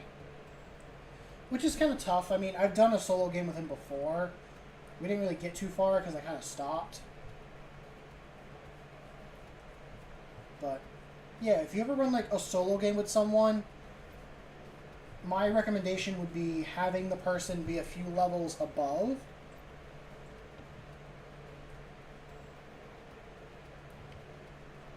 Okay. I will read that in a moment. I'm just finishing this up. Formula says, I popped in and out of TTRPGs. Hopefully once Champions of Chaos release for Soulbound, I will dedicate my time and energy to play a bunch of sessions in the game. We were just talking about Warhammer RPGs because I want to play a game based in Warhammer, so I'm like, hey, what books are out there for, Warhammer RPGs? Because I really want to, play one, or at least, like, know that they're out there, so... I think for this one I'll stick with 5e, but I'll, like, get the books and just kind of learn.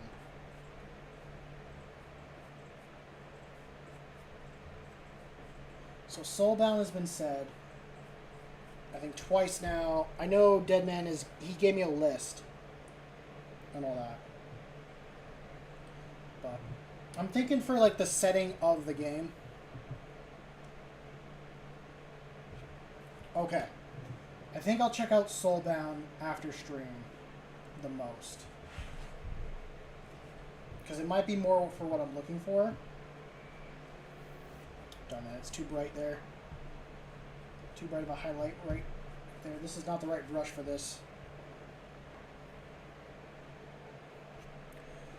Champions of Chaos is going to be really hard to do. Just as like a first time running it, or just in general, it's like a hard system.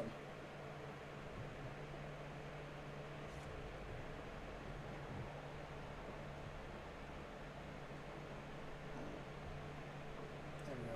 I'll darken that up just a bit.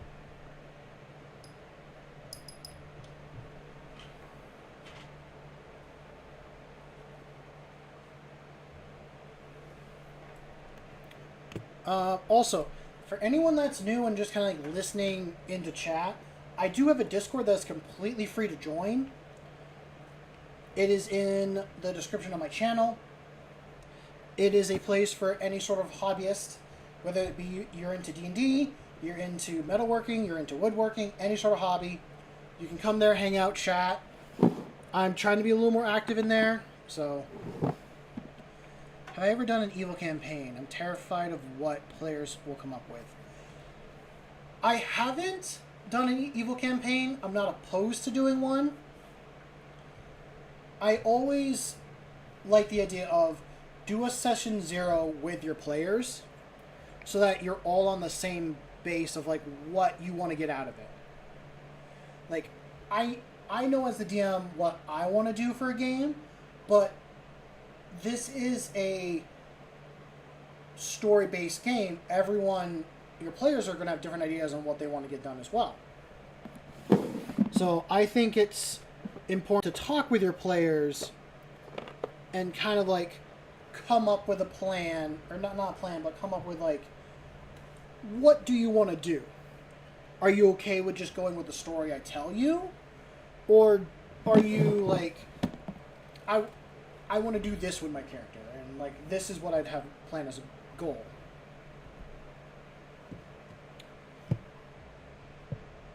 It's what I try to do if I'm ever running a game, to be like, hey, this is what I'm thinking for a setting.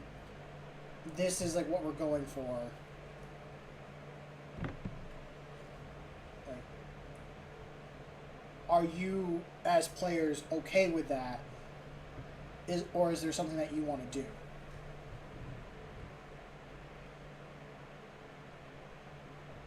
Because I know some people, like, for example, if they were, or if I was to run a Warhammer style game, the main thing I got to think about is Psykers. How does magic work? Well, is magic a very... I mean, yes, magic is prominent, but, like, how do people think about it? Oh, Dimon says, yeah, now I think if a story where the point is players can be chaos worshippers, most players already murder hobos. I haven't dealt with any murder hobos. I think I've been lucky that way. Get out of here, fly. I don't need you in here.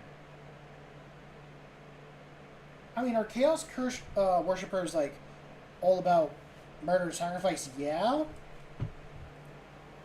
But maybe if you're going to do it story-wise, have it so just any random acts of violence don't work. I mean, besides Khorne, like Formula just said, maybe they have to actually like make a certain plan. And that's the other thing too. Like, are they all worshiping the same chaos god, or are they worshiping separate chaos gods? Because then what would be the problem? It would be fun story-wise, scheme-wise, probably, where if they're all worshiping different gods, is that sometimes they'll bicker and fight, and maybe they'll plan, like, to go against some of their other teammates to, you know, get worship from their god, but also, like, to show their god they're more they're devoted, they're going against their enemy. I think there's a lot of stuff and story ideas there.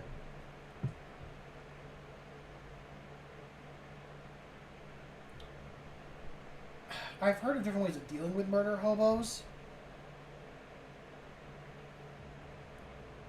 but I haven't dealt with any, really. I think all my friends are just more into wanting to have fun and tell a story.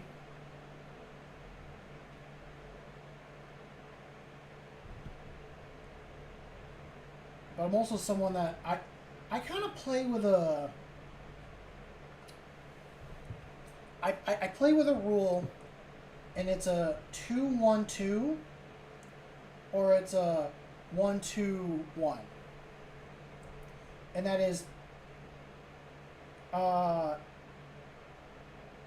the first one is a social interactive encounter. Oh, my starting's starting to kick up. This fly, get out of here. You have one social encounter, you have a combat encounter, then you do a social one. And that kind of gets most people to continue with the story that way. But you can also do a combat, then a social, then a combat. If people really want that, I think most people do the 1-2-1. I might have confused in how I said that. Or most people do social combat, then social. And in between you can have like the respite and all that. Formula says, it will be interesting to see how it'll handle a chaos party, since the majority of the parties will likely involve multiple different forms of chaos worship. Yeah, that's kind of what I'm interested in seeing, and like all that as well. How that will play out.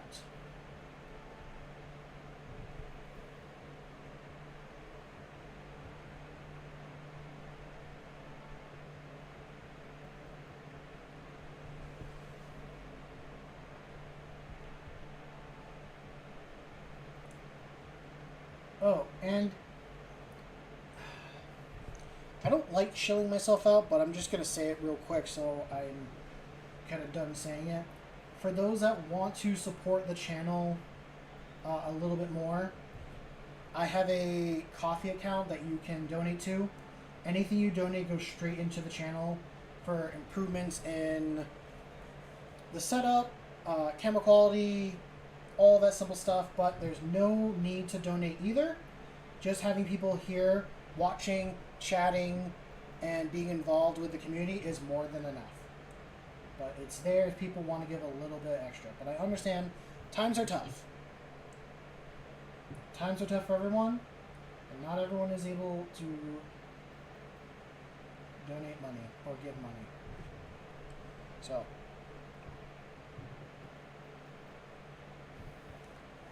that's probably one of the only 2 times I will ever say that during this stream. The last time will be like in the end when everyone's already gone. The Discord one, I definitely want people to join. It's free, like I said, and I just like having... I like seeing the community in there chatting and talking. And bouncing ideas back and forth with me and everyone else, but... Going back to the chaos thing, you could run it like a fame system. Where like everyone starts as like fame 0 with the Chaos God. And then like depending on the severity of the act would get you more or less fame with each one of the 4. So if you were doing something that's like more involving with Korn, you would get like, let's say, +2 to the fame with Korn, but like -1 with like Slaanesh or Tzeentch, or any of the other ones, depending on what it is. There are very few people, from my knowledge, in Warhammer itself that has had all 4 Chaos Gods looking at them, or has given all of them their support. Horus was one of those. Abaddon does sometimes, from what I understand. I think there was a Demon King at one point in 40k, war-wise, but the gods don't do that anymore because it was too powerful, from what I understand. Be'lakor has had worship, or has had power from all of them, and they really don't want to do it to him again. And then like an AOS besides Be'lakor. Yeah, and then the Everchosen, I was going to say, in AOS.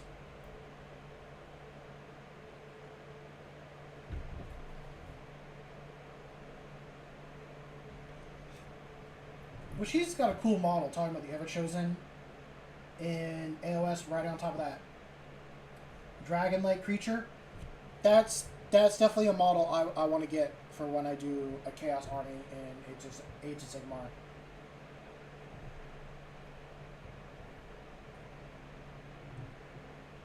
Really? Happens more in fantasy than 40k.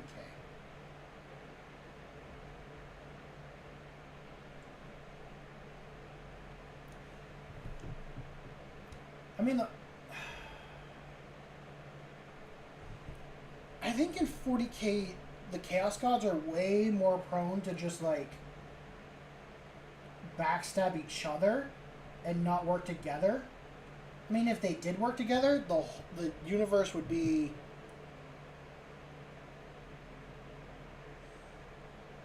Hold on. Would you believe me if I told you that that was a horse? I want to say no, but yes. Yes, I would believe you, because Chaos Worship and Taint is a crazy thing. Or Chaos Corruption is a crazy thing. It will do crazy things to people.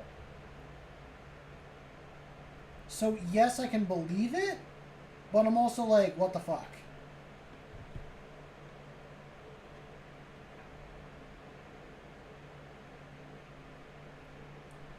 Honestly, okay, so I said earlier I dislike cavalry units or horse units in general in fantasy, I'm okay if my horse turns into a giant lizard demon.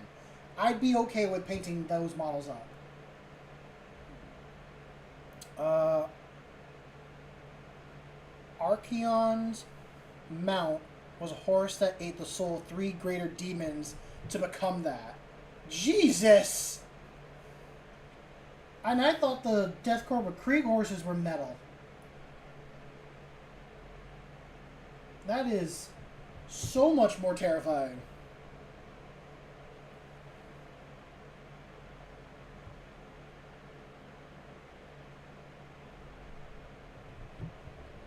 That is so terrifying. I'm going to pop over here and I'm going to load this. I do have a goal as well, like for this month. I wanted to hit 200 subscribers by the end of this month. I feel like it's doable. Actually, no, it's not, because I literally have one more day. So unless like 5 people subscribe in the next like couple hours, I don't think I'm hitting it. But if my normal stream schedule was to happen, I think it would have been doable. I mean, I know I'll hit at any point, but it's just like, oh, that would have been cool. The real main goal is to get to 1,000 so I can finally paint the lion.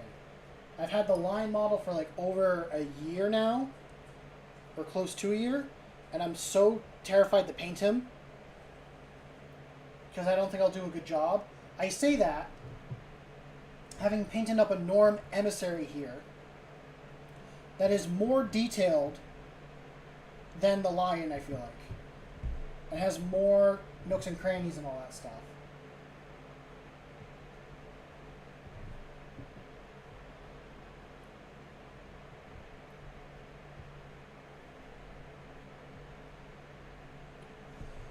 I will admit, AOS has a lot of cooler models, but I don't think they have as many models.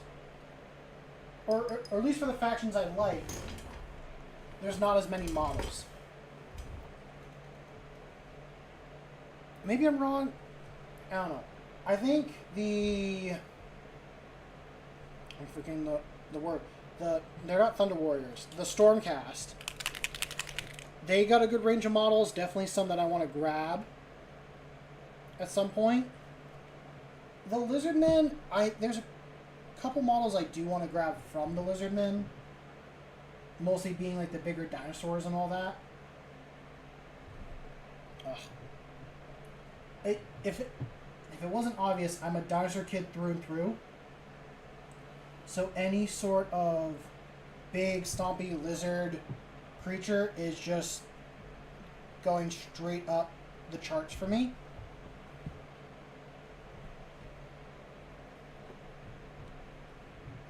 Also, hence why I kind of like Tyranids a little bit.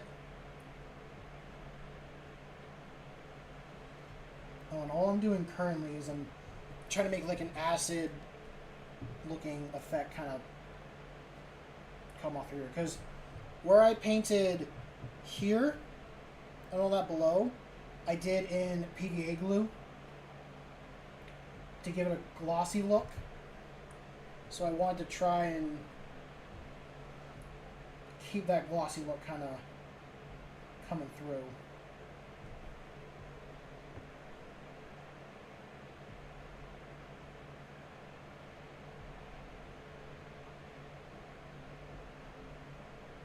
But I appreciate everyone that's been in chat tonight and hanging out and talking. I've been able to talk through some of the ideas I've had, and I've gotten some really good information from everyone here. So I appreciate everyone being here.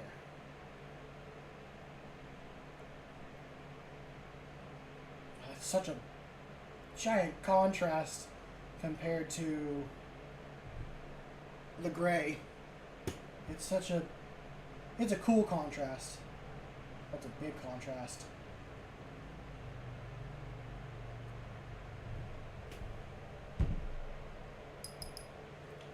I could do like a wash on him, but I'm not going to.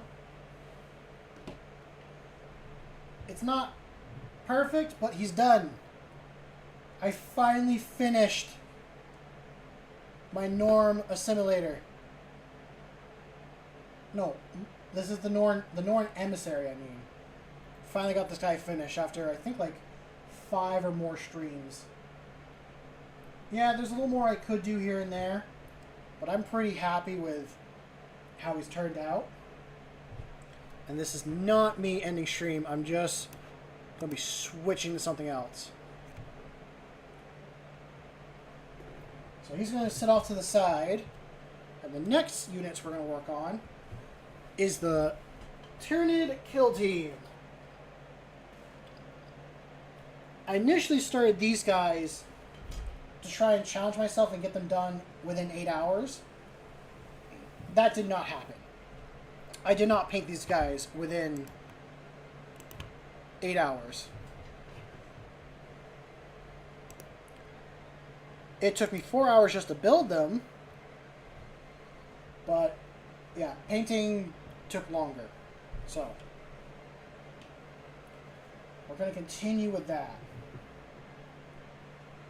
What I like to do with my Tyranids is I like to throw contrast paint on first to kind of help guide myself on highlights and shadows, and then I'll go in with my other paints and paint on top of it. So that's where I kind of stand in what I'm doing. It's a more longer, tedious process, but I think it looks good at the end. I am going to eat something real quick.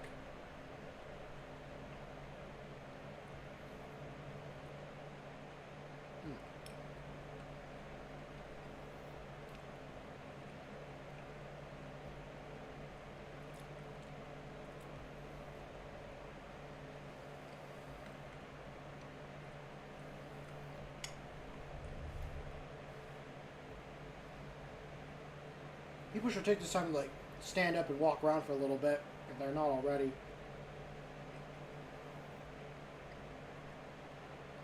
I gotta do that for myself.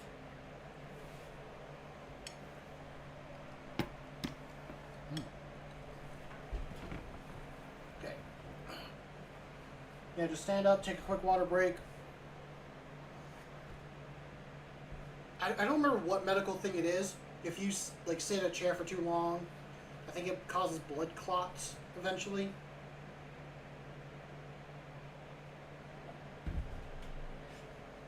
So I try to watch my health now while I'm still relatively young.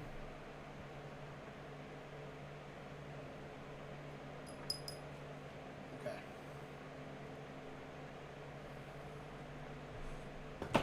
For those that actually kind of care or curious, I'm kind of doing my... This is like an offshoot of Hive Fleet Ouroboros that I've decided to work on. Like, it's my own custom one, but I'm saying they're an offshoot of Ouroboros. I initially wanted to do... What's up, Hannibal? You just missed it. I just finished the Norn Emissary a few minutes ago. So, finally done with that big Tyranid. Now we're moving on to my smaller Tyranids. If I can find... Yeah, that's what I need. No, don't fall. You also missed it, Hannibal. We were talking about D&D in chat earlier. Oh, you saw it. I should assume that, like, people are here in chat watching.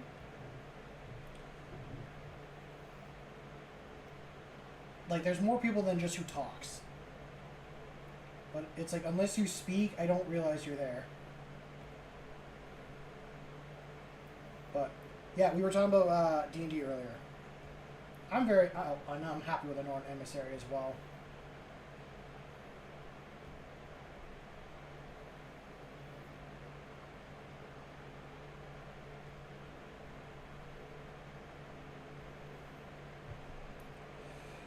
I am very happy with it. If I probably play in a friendly game, I'll probably. If I play in a friendly. Wow, my tongue is starting to get twisted. When I play in a friendly game of 40k with like friends and all that, I'm probably going to run him as my leader for my army. He's too cool not to. Plus, like with the Book of Leviathan, he's leading like most of the units. I'm pretty sure.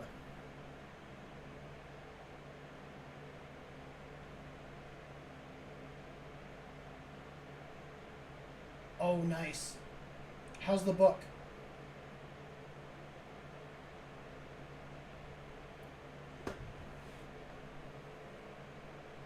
And what kind of book are you reading?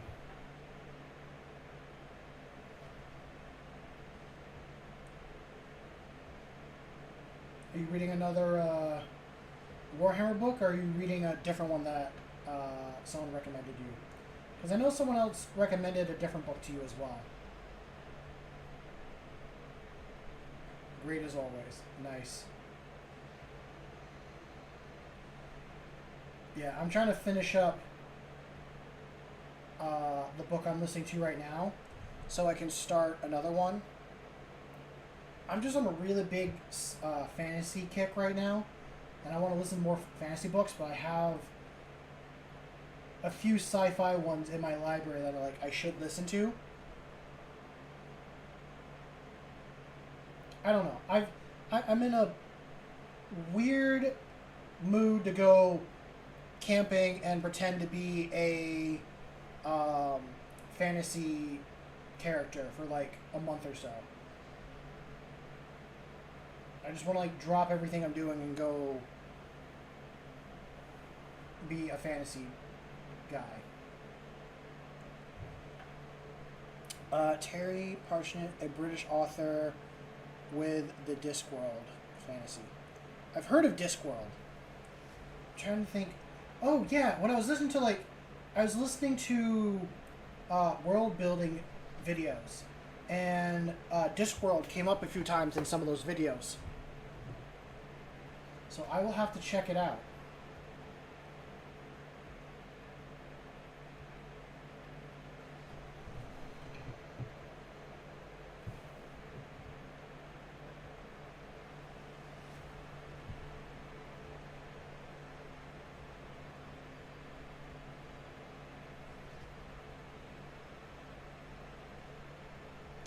I do want to go to overseas again. So I've been overseas before.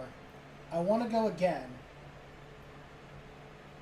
And I kind of want to spend some time longer over there than just a week. And just collect as much material for myself to either like make a good D&D setting based in a Europe style area, or just get some more inspiration for like art and stuff like that, or even if I do a story. You've read 21 books by him. Every single one of them was great. A huge recommendation. Okay, good to know. He is on the list of authors to look out for.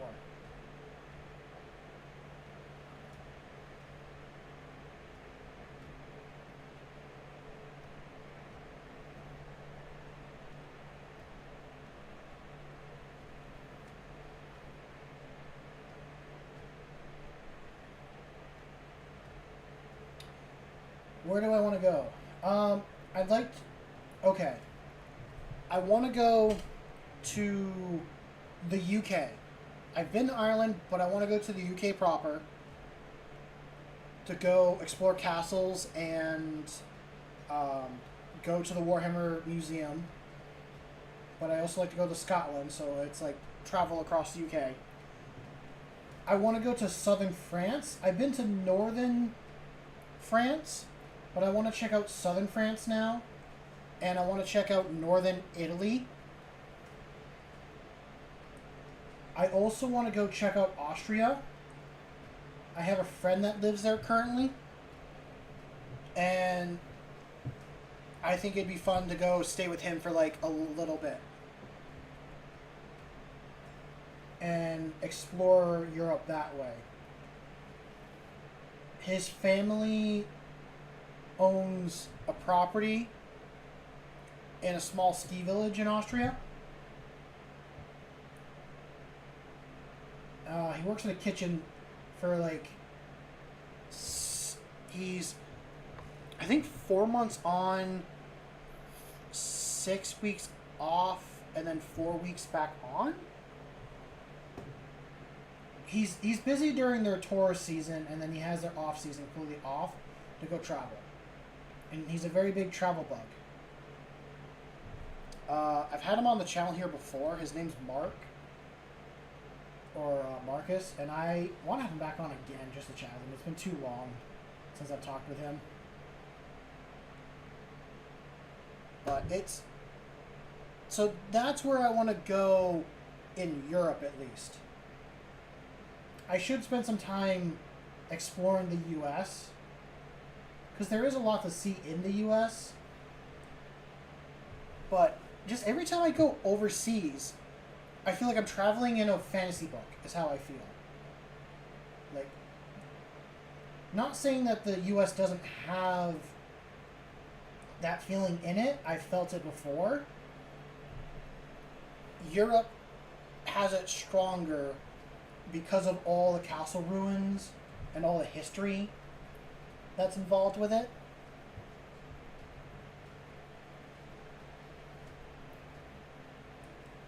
So that's that feeling. I mean, I'd like to go to Japan as well, but if I go to Japan, I'm going with a specific friend, and the two of us are going to go and have a good time.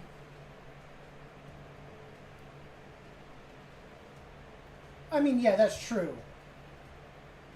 Europe has buildings older than they used to begin with.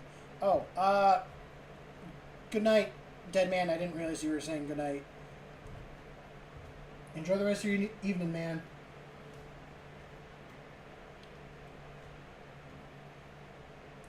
But with that being said, the U.S. does have a lot of history in it. I mean, 150 years is still a long period of time in the grand scheme of things for, like, humans. Although, are we 150 years old or are we 200? I think we're 200. Like, in the U.S., I'd like to go see Mount Vernon, which is George Washington's plantation. I'd like to go check out Gettysburg again. I enjoyed Gettysburg quite a bit. We just checked out the museum when I went there. We didn't go explore the place. More like 500. Is America 500 years old?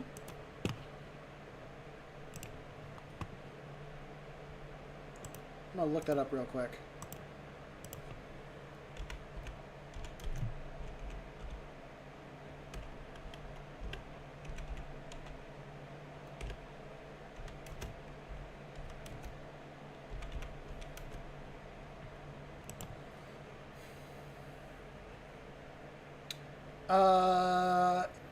America is 249 years old, supposedly.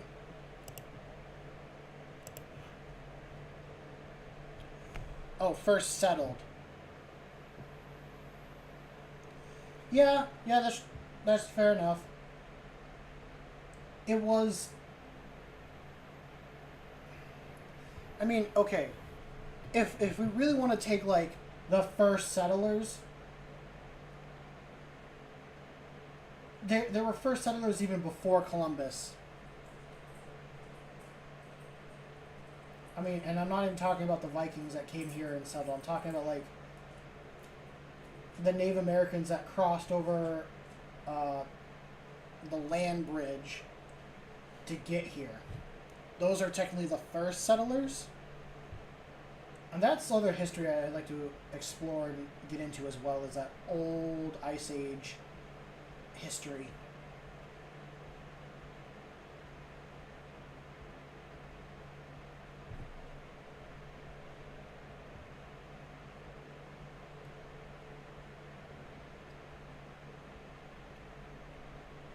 Those are good. I kind of find it. I don't. There could have been two ways that people could have settled the U.S. back then. I don't know if it's true or not. I was watching a documentary one day, and they had like a theory, or they were throwing around an idea that people could have come from the. So if this is the U.S., this is the West Coast, this is the East Coast.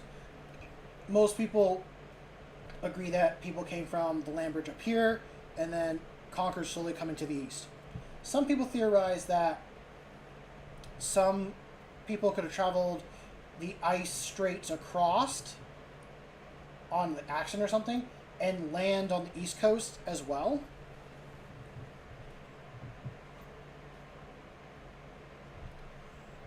I will have to. I'll have to check it out.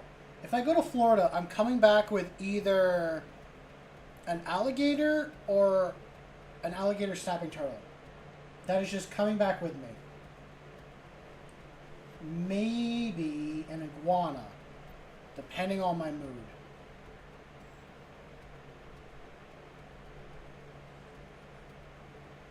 If I come back with any of those, I have to build a facility for it. Is that technically smart, what I'm saying? No. Am I admitting to a crime that I might commit? Possibly. Will I actually do it? I will not actually do it.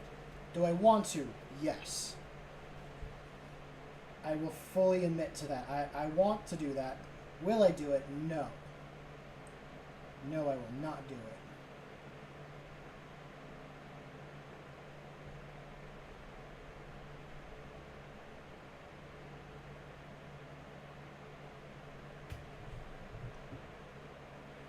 Oh, I gotta find a Reddit story that I heard about. So, as I was scrolling through YouTube Shorts, I got like a little snippet of a short story, and the premise of the short story was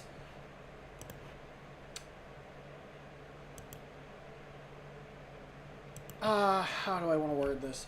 The premise of the short story was crocodiles and alligators are stunted health-wise from some sort of like heart defect, and it's every single one through history. So humans go and fix this health defect.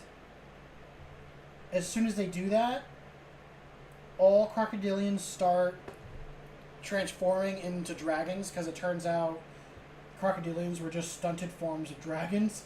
And I'm like, that's terrifying, but also really cool. And I want to read that short story. It's somewhere on Reddit. I have it like saved on my phone, like the name of it, and I'll just look it up. But I think that's a cool short story. I'm trying to think. There was a movie that had dragons in it that based off. I know there's a lot of dragon movies. What I'm more thinking of is people were mining in this movie, and then they discovered like where dragons were living, or like one specific one, that then restarted the whole population, and it turned out that the dragons were the cause of the extinction of dinosaurs and all that. The whole premise was just a dragon apocalypse. Was it a good movie? No. But it was based in, like, the UK. And people were living like medieval peasants again, just trying to hide from dragons.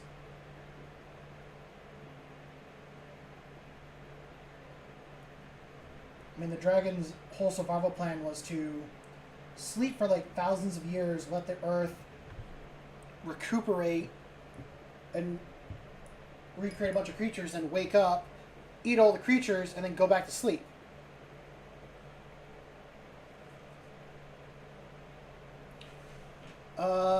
Hannibal says another great short story is The Final Question by Isaac Asimov. A great read. I will have to look that up.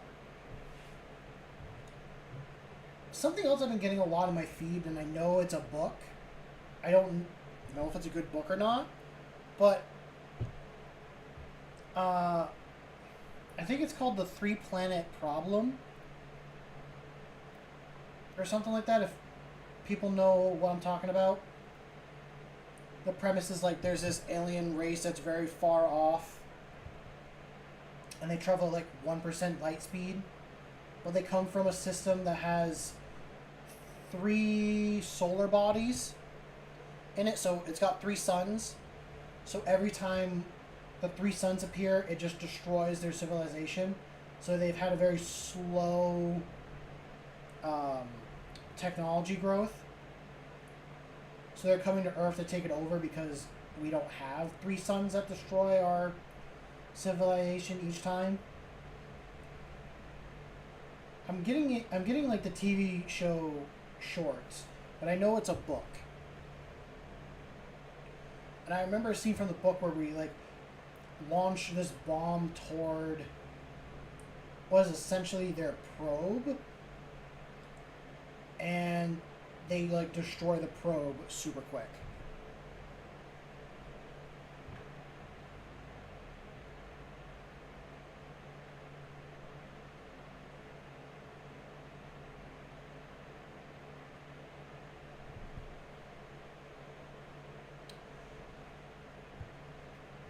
Yeah, the show does seem really good. Here's my thought. Why don't we give them Mars? Like, Mars, if they got the technology that they have, they can colonize Mars. They can terraform it and make it a livable planet. I mean, I know the big thing in the show is that they realize they can't coexist with humans because humans lie and are violent creatures, at least to them, is what they say. But I kind of call a little bit of BS on that. I think it is possible to cohabitate with that alien race. Just be on a different planet, and then we can trade technology and all that stuff, but I don't know. I'm just a weird lizard creature on the internet talking about random topics.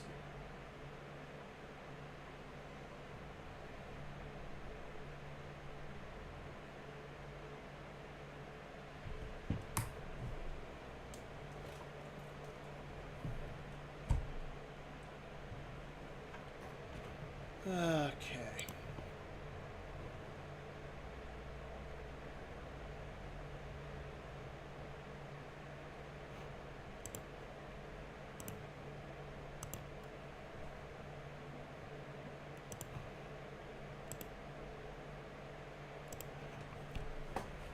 Yeah.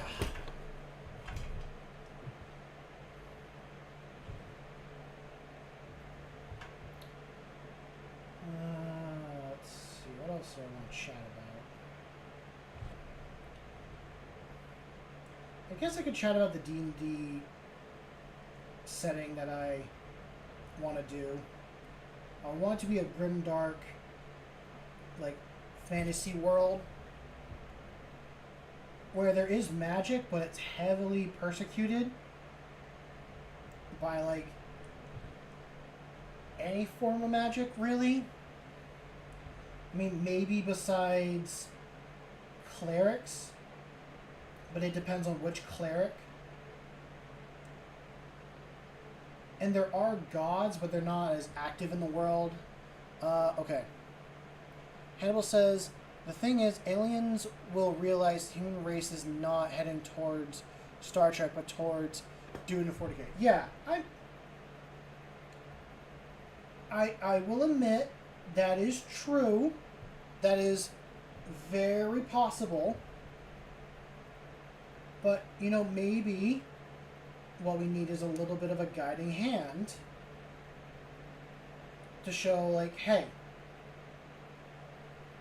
you know, destroying things doesn't always work. I've seen some really good short stories where humans join like a federation of planets and aliens, and the aliens always underestimate the humans, and then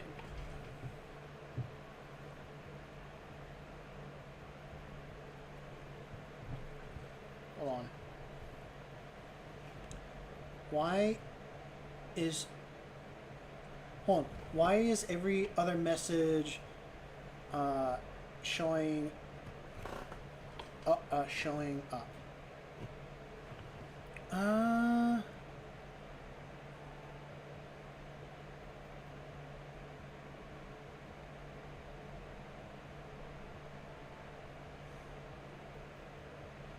Oh, I missed. I'm looking at chat right now. Did I miss a couple jokes and not realize it? I haven't always been trying to read chat too much. I've been trying to like talk to myself and go through why this fucking fly. What jokes did I miss? I'm kind of curious now.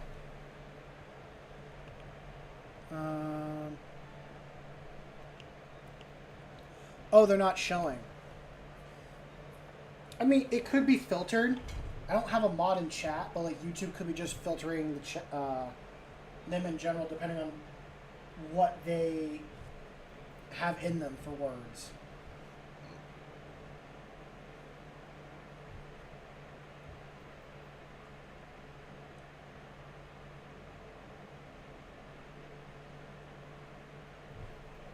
I wonder if that's a setting thing for me.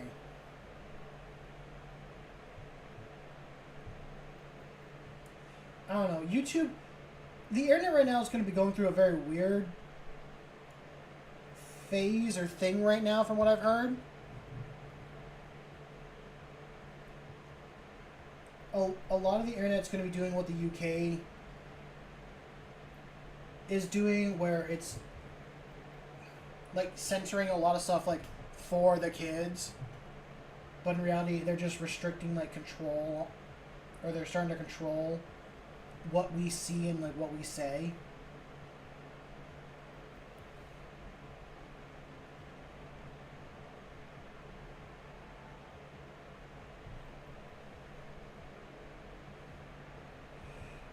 I don't know. I'm a very big person on freedom of speech, but there definitely is consequences to what you say. If that makes sense. Like, you can say whatever you want, but just be prepared to be persecuted for it if not everyone agrees with it.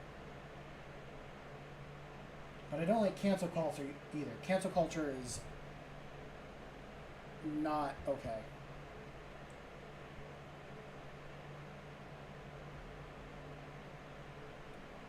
Anyway, D&D stuff.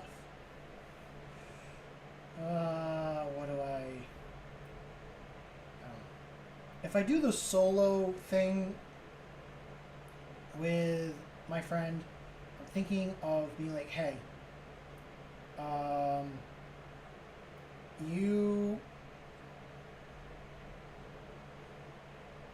German curse words are not okay. Well, that's why. You think YouTube's only going to censor out like English? I almost said American, but English curse words? No. YouTube's going to censor all of them. If you got a joke, you could also just like DM me in Discord what it is. And I mean like privately, because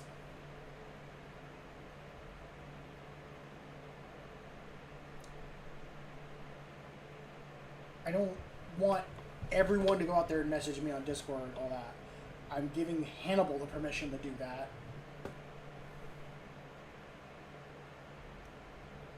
Or if it's like a thought thing. Most of the time, I ignore a lot of message I got.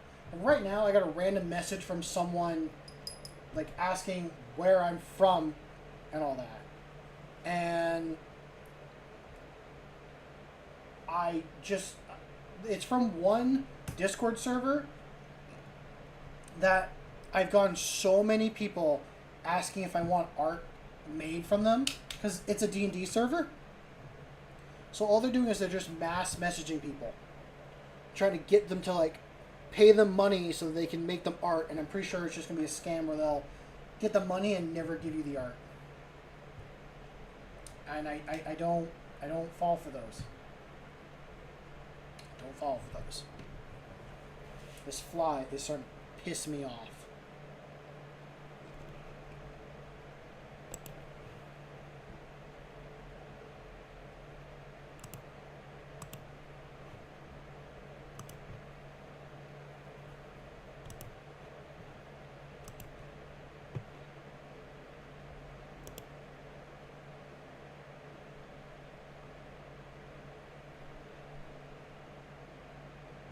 Oh. Really? It censored that? When you talked about some alligators, I said they won't miss a couple of reptiles. That's so odd, because that's not anything bad. YouTube's just weird.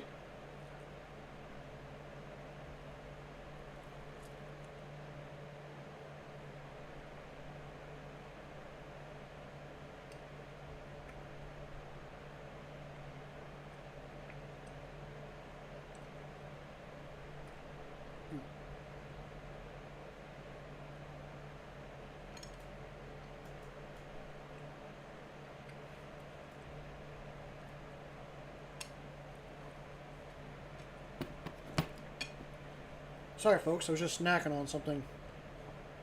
I made myself dinner before I got on stream, and I haven't eaten anything till now.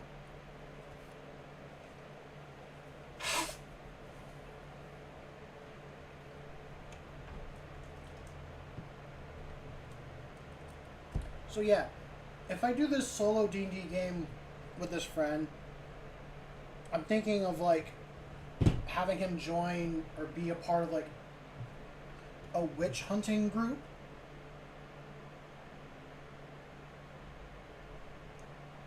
Which they don't just hunt witches. They hunt anything that goes bump in the night in general. So undead, demons, stuff like that. For those that know Warhammer, I'm trying to think of their name. I think they literally are called witch hunters in Warhammer Fantasy. If you played Vermintide, I'm thinking of one character in particular.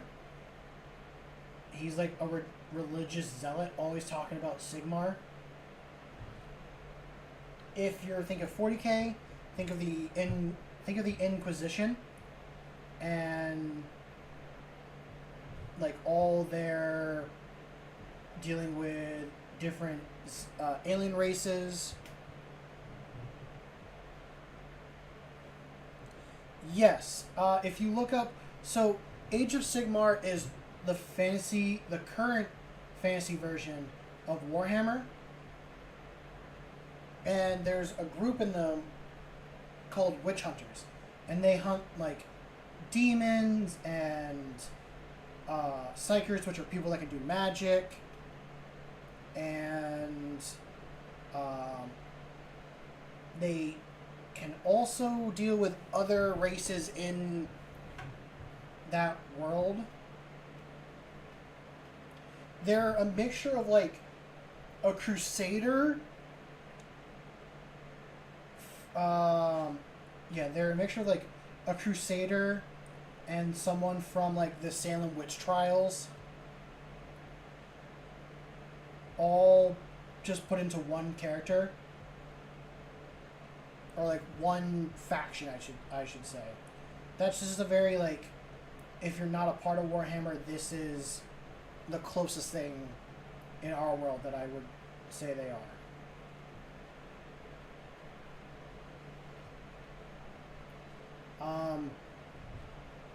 The book that I posted in the Discord, Hannibal, like the fantasy one called Temple of Silence, it follows two people that are witch hunters. And they deal with a vampire in that book. So I'm kind of inspired from that book to make a D&D campaign based on that.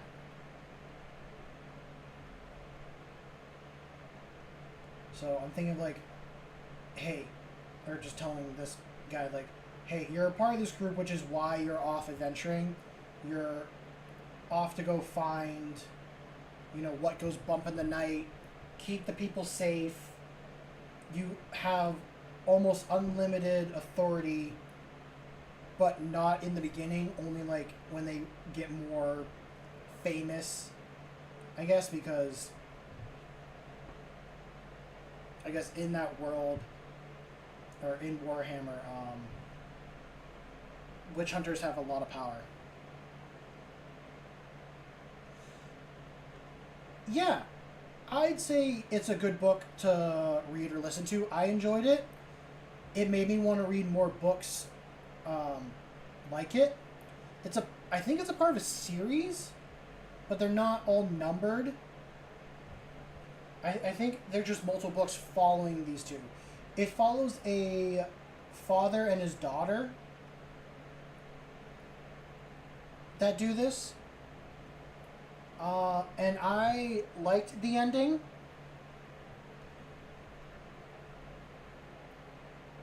I felt bad for one character because he loved a woman. I felt bad for one character because he loved a woman that would never love him back.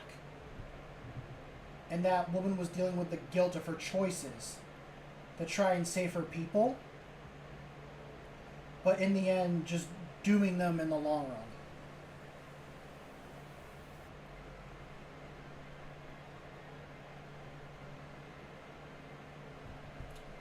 I didn't really know a lot about Warhammer Fantasy, or I knew some stuff, but I didn't really know a whole lot when getting into the book.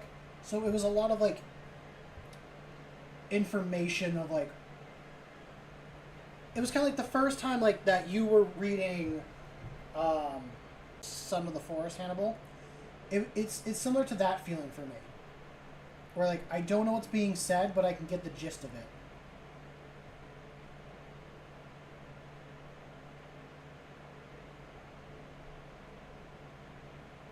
I feel like this, yeah, he's going to pop off his base if I'm not careful.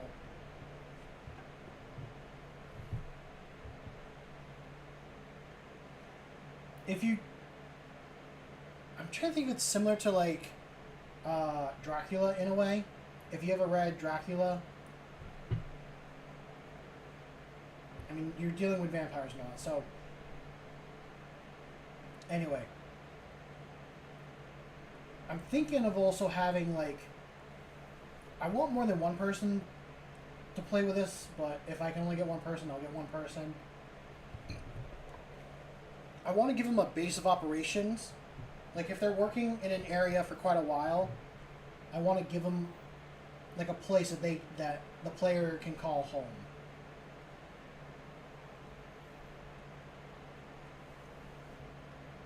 And just kind of, they can sit and relax there if they so choose, or just use it to like make passive or make money for themselves, or however, while they go off and do the work for their holy order or for their group in general. But I'll sit down and I'll talk with the players and be like, hey, this is what I want to have happen.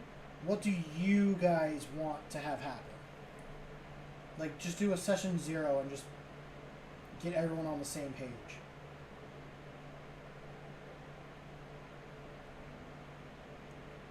Because I'd rather have everyone on the same page at the beginning of the campaign than everyone expect something different and get their like hopes and dreams kind of crushed.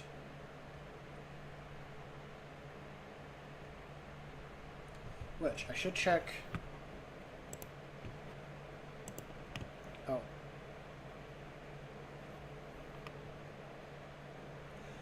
Oh, I just read your message on Discord. That might have been the word that caused it. I think that's kind of odd if it did cause YouTube to flag that, but I don't know.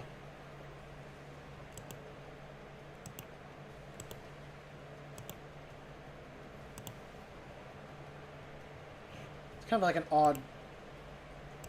odd world.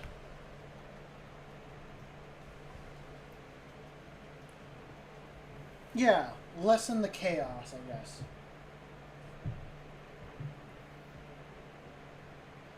I thought about having them interact a lot with undead to begin with, because I've run a solo game before for someone, and pretty much what I learned is that, one, if you want to have okay, one, don't start them at level 1 unless... Don't start them at level 1, it's the first thing I learned. Unless everyone's okay with it, and then going about it a certain way. Always run the monsters at half or lower the player's level. So, like, if they're level 1, do, like, 1 CR 0.5 monster. Or do, like, 2, like, 1/4 monsters. And just also run it more, like, less combat and more social interactions, more let them be creative on how they can get out of situations. Because at that point, you are just doing a book at that point. God, this fly. Where'd you come from? I got Nurgle coming into my workspace, and I don't want Nurgle here.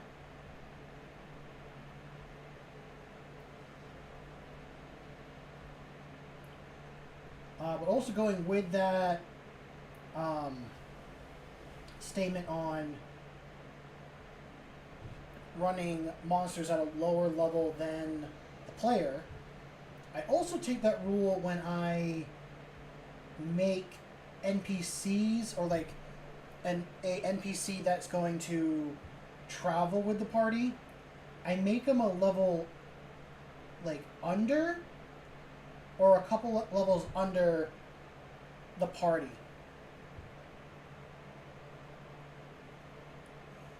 You can go up the CR if you give them environmental advantages and mechanics and such. Yeah, that's kind of what I was saying too, like, where they have to play things smarter. Like, if I was having my players go up against, I don't know, I'm going to say, like, a Hellhound, and he's a single guy, like, he's just by himself, I would definitely give him ways in the combat that he can do damage to it without having to fight it directly. Or maybe it's one of those more like a chase thing, where it's not done in like one direct combat, but it's done like over a couple like meetups and combats, that he does damage to it slowly by like dropping rocks on it, or getting holy water, or just... It doesn't have to be done in one combat session either.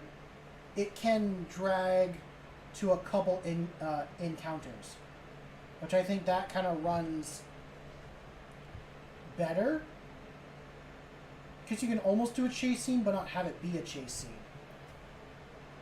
Also, at that point, like, if you're doing it with one person, I don't know if initiative really matters that much.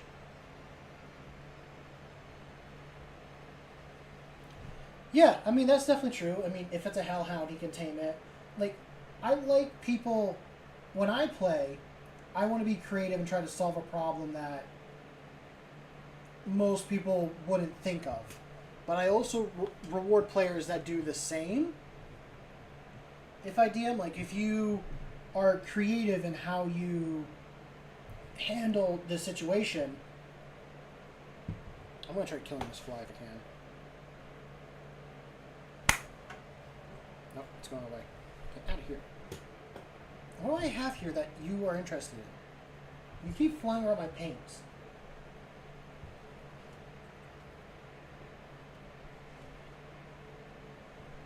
So, but yeah, as I was saying earlier, like, if I decide to give him like an NPC that will tag along with him. This fly, man. I know! Get out of here, you son of a bitch!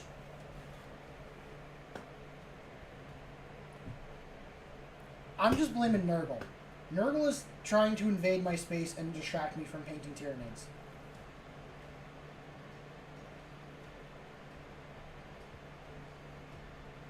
My room isn't a mess. I cleaned up, like, literally yesterday. So there should be no reason a fly flies into this place.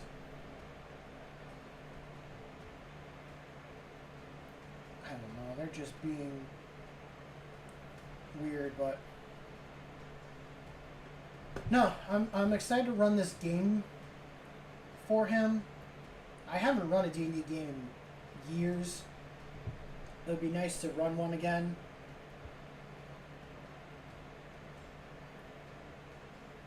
Try and... If we do it, it's definitely not going to be in person. It's going to be over the internet.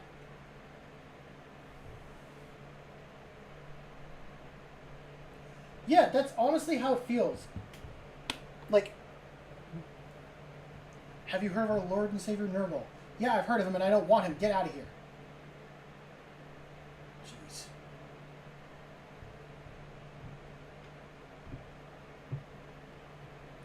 I don't know. Do I want to go on? Yeah. Should I keep drawing attention to it? No. Because if I draw attention to it, it's gonna just be worse.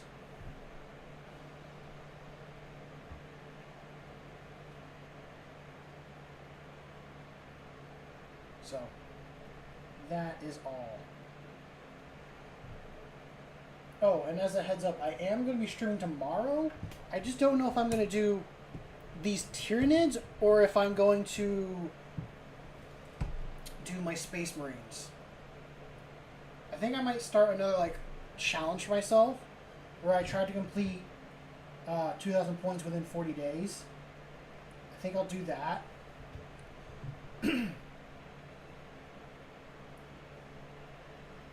Because I am in a Space Marine mood, just to paint all those guys up, and then it'd be nice to have a coherent army fully done. Not that I don't have my Custodes, but I don't always play the Custodes. They're like every once in a while, when I feel like playing them, I play them.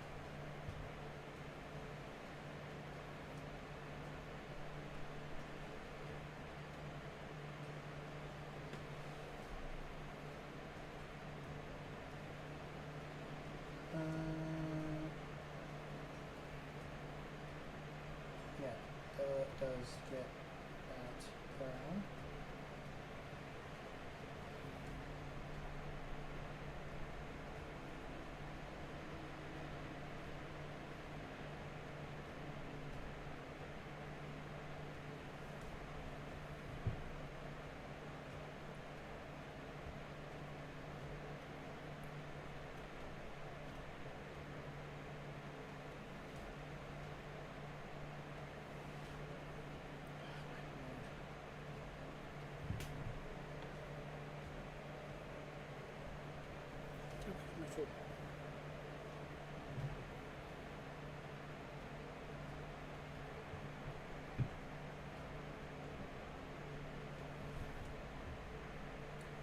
Hannibal, I forget, do you play in person or do you play online with people?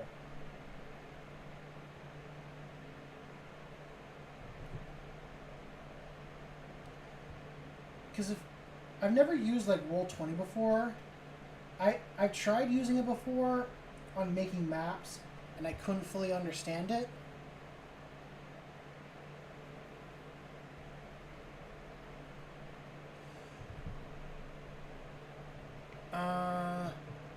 You got some slow drying glue, a piece of paper, and something fruity. I mean, for what the fly's attracted to, yeah, I got my food sitting off to the side. That's what is making it more attracted. If that's what you're talking about, the fly. More often online, yeah. Roll20 like relatively easy to use. Like I've used it to make maps, but I never like played a game on it before. Is it kind of easy to like just set up a campaign and go from there? I'm assuming like you've DM'd on it. If not, you're probably more just a player.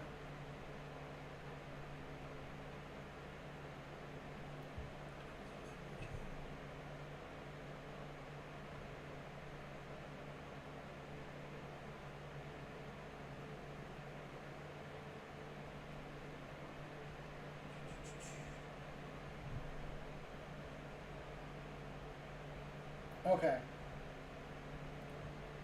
I might run the game on Roll20 for me and him.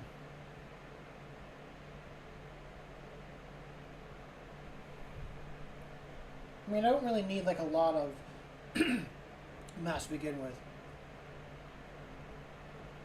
Okay, that is like my main concern is setting up stuff beforehand.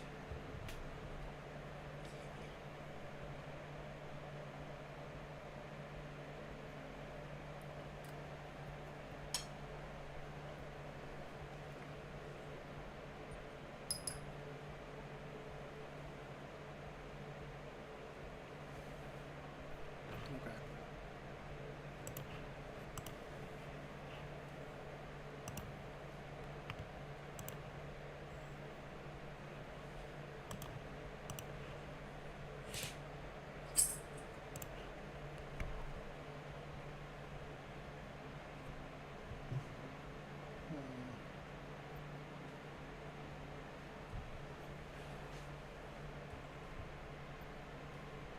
I'll have to mess around with it soon. Talking about the Roll20. I want to sit down and like draw a map for this world as well. Every time I like start a campaign, I always draw a map. I like map drawing to begin with. Excuse me.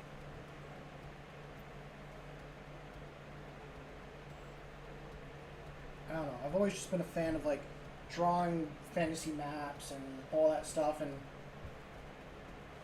then the story kind of comes after the fact.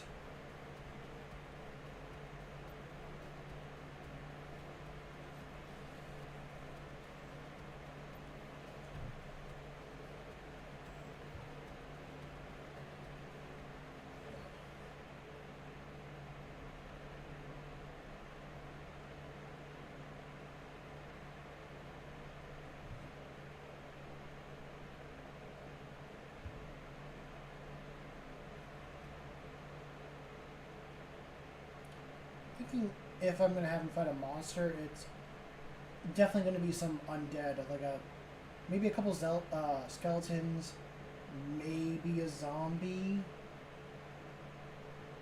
I'm definitely thinking for like the first big bad for everyone to deal with in the game will be a vampire. I don't know what level of vampire is, like what CR they are. I'm assuming it would take a bit anyways to get to the point of like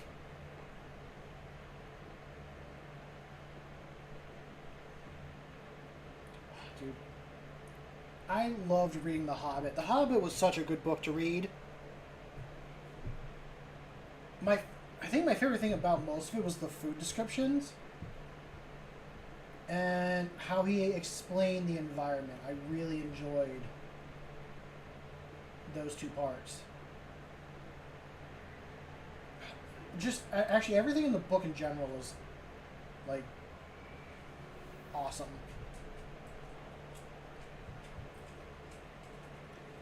I do like that the only reason why he wrote The Hobbit down was it was a story he was telling his kids over and over again as a bedtime story, and he kept changing details and the kids were catching him on it.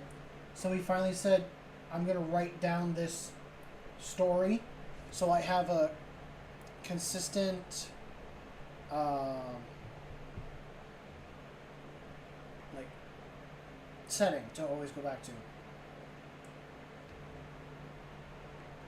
That's true. Tuning down the stats and abilities is a big thing. Because the CR is really just based off of, like, a four-party system. So, if you're playing with just one person, you wouldn't really run a monster at its CR for, like, a four-party. You'd run it... You'd have to tone everything down to, like, the lower settings for everybody. Or for everything.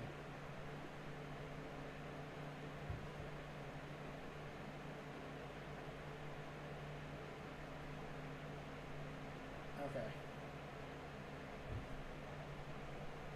Let me make that bright green.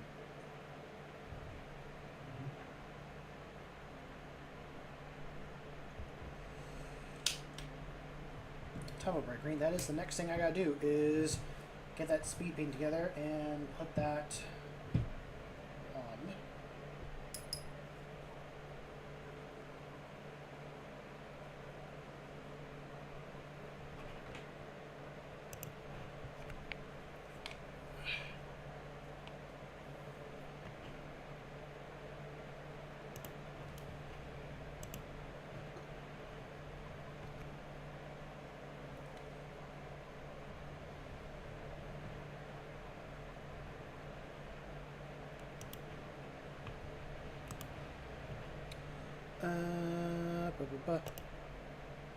Okay. Going and doing... Oh, that came out easy. Okay. Speed paint down.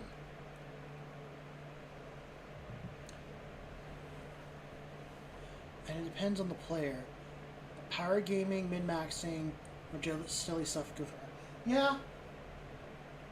I don't know if the guy I'm going to be doing this with is... He doesn't seem like a min-maxer or power gamer. But maybe for a situation like this where he is playing by himself, that is important. Being more powerful than the other creatures being thrown at him. God, this is so much.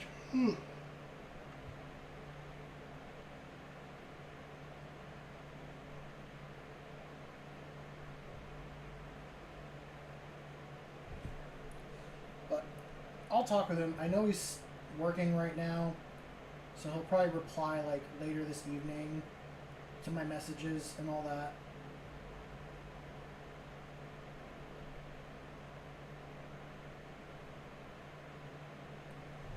Okay, so I will say, compared to GW's contrast paint or speed paints, I'm liking Army Painters a bit more.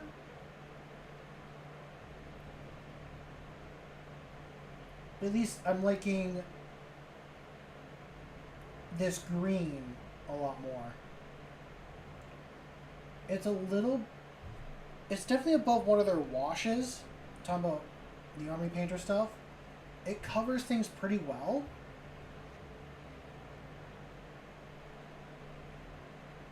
Like, it goes on a lot more evenly than what I've used for other paints.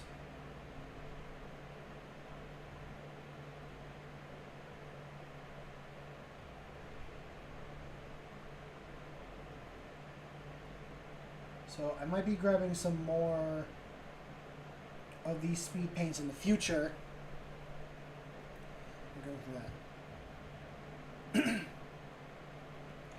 I will say, going back onto the topic of like min-maxing, having fun, at the end of the day, it does matter, like, if everyone's having fun at the table or not when it comes to, like, playing. Like, I want this to be a fun game for him and myself. Like, I want us both to walk away enjoying and wanting to do it again.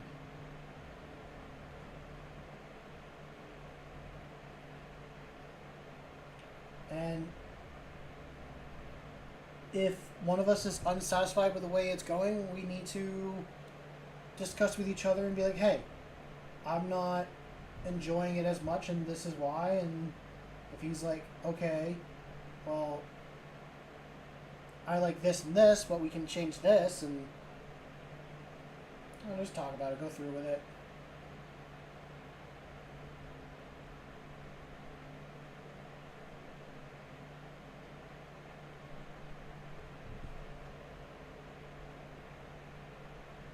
God, I speed painted these guys so bad. Not these guys, but like, I feel like these guys are going to be the ones that are the most cleanup and the most work.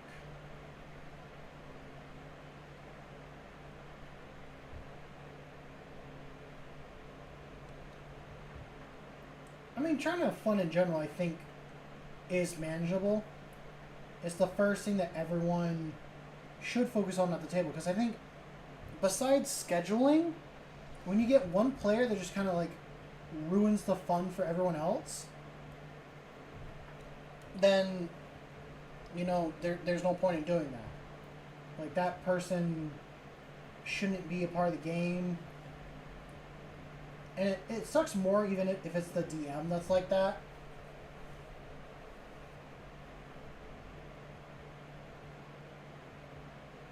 Yeah, honestly, that is kind of what it is. That's why I want to do it with more than just one person.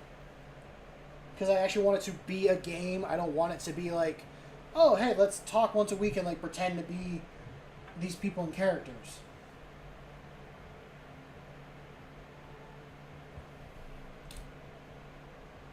I mean, can we do it? Yeah.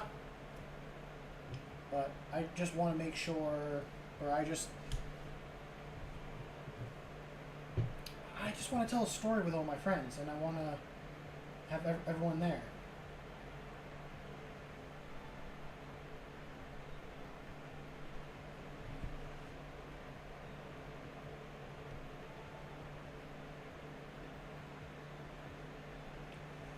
But yeah, that's my biggest fear, is that it's just going to be the two of us talking more than anything else, not even like playing D&D or any sort of fantasy genre thing. Let's see, do you need...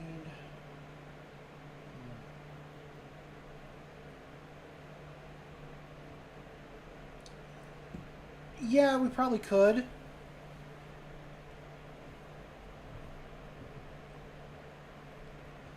I did run a D&D server for a bit with a couple other people, but I think scheduling eventually got in the way for everyone, and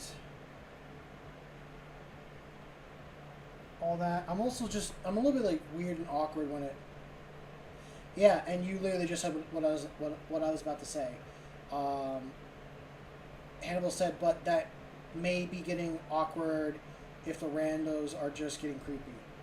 And that's my fear with like playing with randos in a game. Like,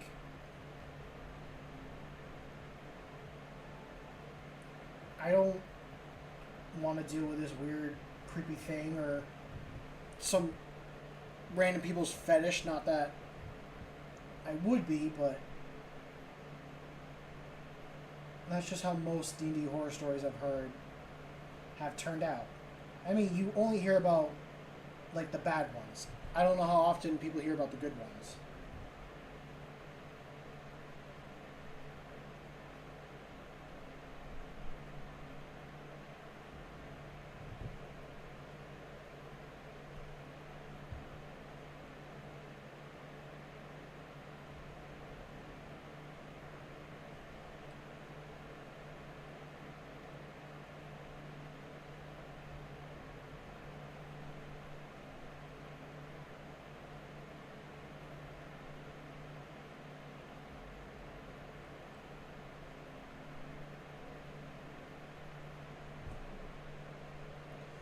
I messaged two other friends today. I'm waiting to hear back from one of them if he's a yes or no, and I'm also waiting to hear back from another one.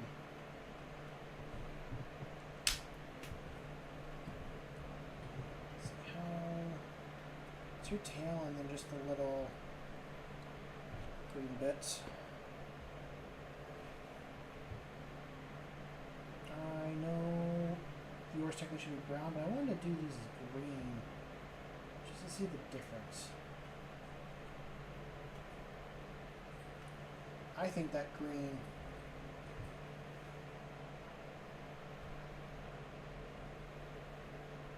fair enough. That's a line that I would have drawn as well. You know, like you can have fetishes and kinks, but you need to like balance those out. Don't use D&D to like bring those out and have them out in the air, because not everyone's comfortable with what other people say or do when they game. Oh boy. Let me check on the time. I